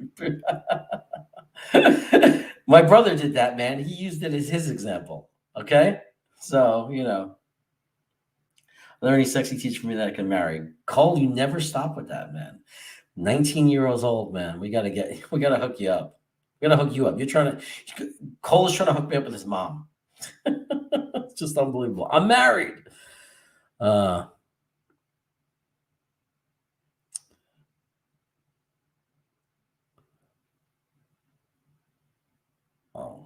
okay. I don't think Gitmo mixed up his people. I think that was me. I was the one on with Frankie Gitmo. Remember? And I apologized for it, and we worked it out. I think you got the wrong guy. Gitmo. I don't want to remind you of that because then you'll be mad at me again. Remember, I had to convince you to be my friend again and follow me. I don't think it was John. I think you're making a mistake. Anyway, I'm going to show you guys the results of the draft we had before my friend came on, because I know that I'm going to get a lot of criticism from Gitmo, and sometimes I like lighting him up, getting him all riled up, especially because I've learned to just like not argue and accept it and say, yes, I know now Gitmo's opinion, his feelings about the draft and who we should draft. It is what it is. And sometimes I draft and I know he's going to like the draft. And sometimes I draft and I know that he's not going to like it. Now, a lot of people get, I'm interested if you're going to forgive me in this draft because you're going to like some of the things we did. Okay. So let's focus on something more positive now. I'm going to show you, let me share screen. And I know you probably, I don't know if you can see it well, so I'll read it out. In the draft we had before you guys came on, we took Evan Neal with the 5th pick. How did we end up with the 5th pick? The Giants traded and flipped with us. I think I could highlight it here. Yeah, the Giants wanted George Karlaftis because all the edges were gone. So they gave us. They took our 69th pick to flip one. We went down to the 5th pick and gave us their 36. So we went from 69 to 36. Okay. So we ended up with Evan Neal, who we wanted anyway. So Garrett was driving a lot of this. Garrett really wanted, our creators. Okay, so that's cool. I'm glad that you like all the content creators except one. That's cool. So there's Evan Neal, who we were going to take anyway. So we turned our 69th pick into a 38th for free because we were going to take Evan Neal in this draft anyway. Okay, so that was the first thing we did, Gitmo. but we didn't have any of the choices for edge except George Kalifdis at that time.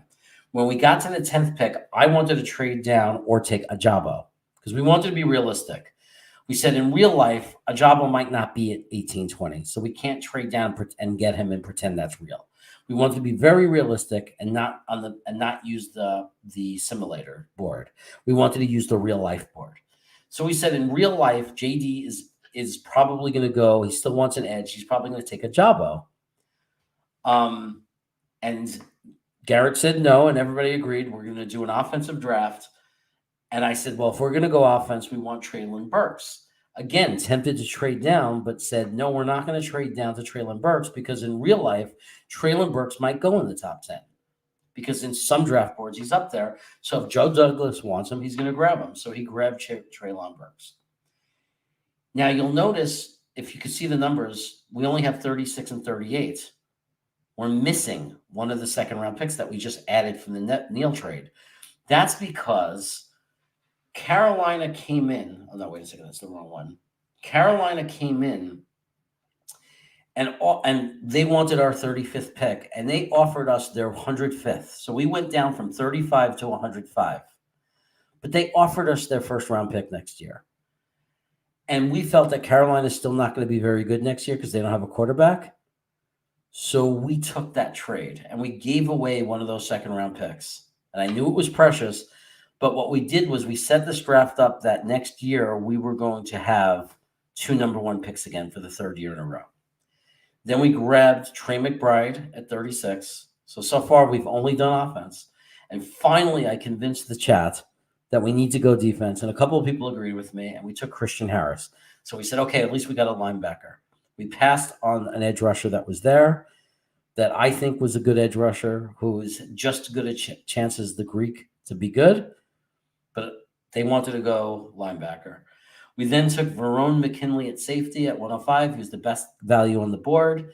Safety, I watch him a lot on Oregon because I'm out here west. I think he's good, so that's what we did. Then we went with a Rusty Spooner, Jeremy Cravat special, Jeffrey Gunter at edge. It's throwing a dart, but we threw that dart because we love him and we think he's going to be good. We doubled up on tight end. We said, not only do we have Trey McBride, we're going to take Long Island boy Jeremy Ruckert, hometown boy, loves the Jets, wants to be a Jet. We went with some of a lot of Jet fans like Hassan Haskins. I love him. We watched his tape on Wednesday, so we grabbed him. And then we took the popular Jets fan pick, Isaiah Polamayo, at safety. So we think we got 1, 2, 3, 4, 5, all the way to Verone McKinley. We think we got 5 starters. We think that Jeremy Ruckert is going to be a tight end 2 or 3 year one, and then eventually better. And we think that one of these 2 guys is going to hit. Like running back, Haskins is going to be our RB2, or Isaiah Polamayo will end up being a safety for us. And we ended up with a first pick for next year, so we get to go into 23 with 2 picks. So, you know what I mean? So, hold on, NYJ, what are you saying? Oh, the love to you, brother. I got to sleep. I understand. It is so late, my friend. And you've got a daughter you got to take care of. We'll probably get something in the morning wanting to do a lot of fun things and wanting you to entertain her. Take care. Thanks for being here, man. It was certainly an honor to have you here, and I will be in touch about getting you on the show. Just let me know. If I knew you were free, I would have sent you the link already. So let me know in advance, man. If you probably, when you have a kid, you don't know in advance. So, but maybe I just need to send you the link every week because you have an open invitation. So you could just take me up on it whatever you want, and you don't have to give me a reason when you can't do it. You could just know that I'm sending you the invitation every week because you're always welcome to jump in. And if you're going to do the whole show and know you are, tell me so I could actually build the show around the fact that you're going to be the special guest.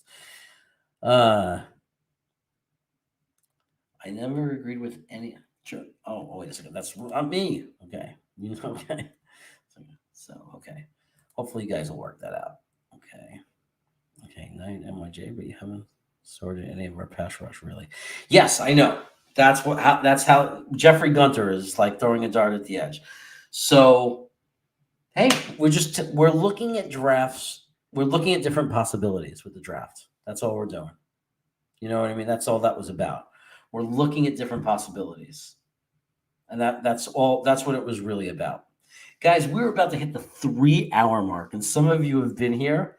Like, I mean, J. Cole was here like within the first 20 minutes, 25 minutes. Gitmo came when it was supposed to show, 10 minutes after the show was supposed to start. I've literally rotated through my Mess has been here forever. Holy cow. Hey man, gentlemen, I want to thank everybody. Disagreements are the fruit of life. You're right. It's how we handle the disagreements that matter, right? So, yeah, this was a long show, but it's because I started early. But it is 9 o'clock, and I'm going to go down and cook dinner with my wife. It's 9 p.m. and we have the ingredients all set up to cook. So, Mess, can you believe I made it this long without eating? It's crazy. It's probably the longest I've ever went. But anyway, yeah, we did. Yeah, that's Garrett's reason. Garrett, you've been here you've been here almost the full 3 hours. But anyway, keep disagreeing, keep the discussion going. That's what makes life interesting. Hearing each other's ideas, consider each other's ideas. Know that, and I was talking about it, John, if you're still here, how you helped me solve the problem. If you absolutely can't get along with somebody, don't fight with them, just block them. That's what me and one of your loyal followers did. And now we're both able to enjoy your show, John, and there's no more fighting or tension between us. Because we block each other, so we don't even know we exist. J. Cole stayed up to say, have a good dinner. Thank you. Good night. You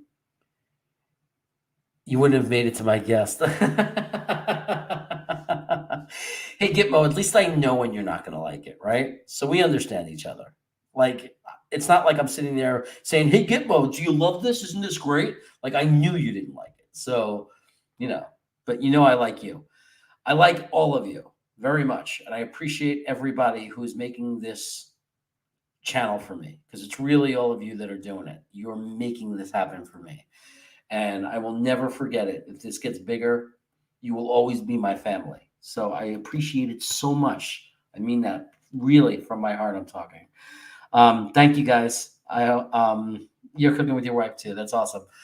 Thank you so much for being here. I will be back. Definitely on Sunday. I got my watch party on Sunday. Join me for that. Don't miss out. And I just leave you with this. And I look forward to it. We're covering the Kansas City-Cincinnati Bengal game.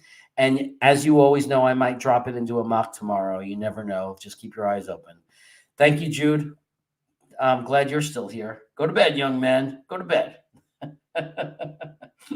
Take care. And it will be a spicy dinner. I like that you know about me, dude. I'm honored. I'm touched. I'm touched that you know that much about me. All right. You're paying attention. I didn't know. All right. Very cool. All right, guys. Go Jets. That's right, Gary. Good night.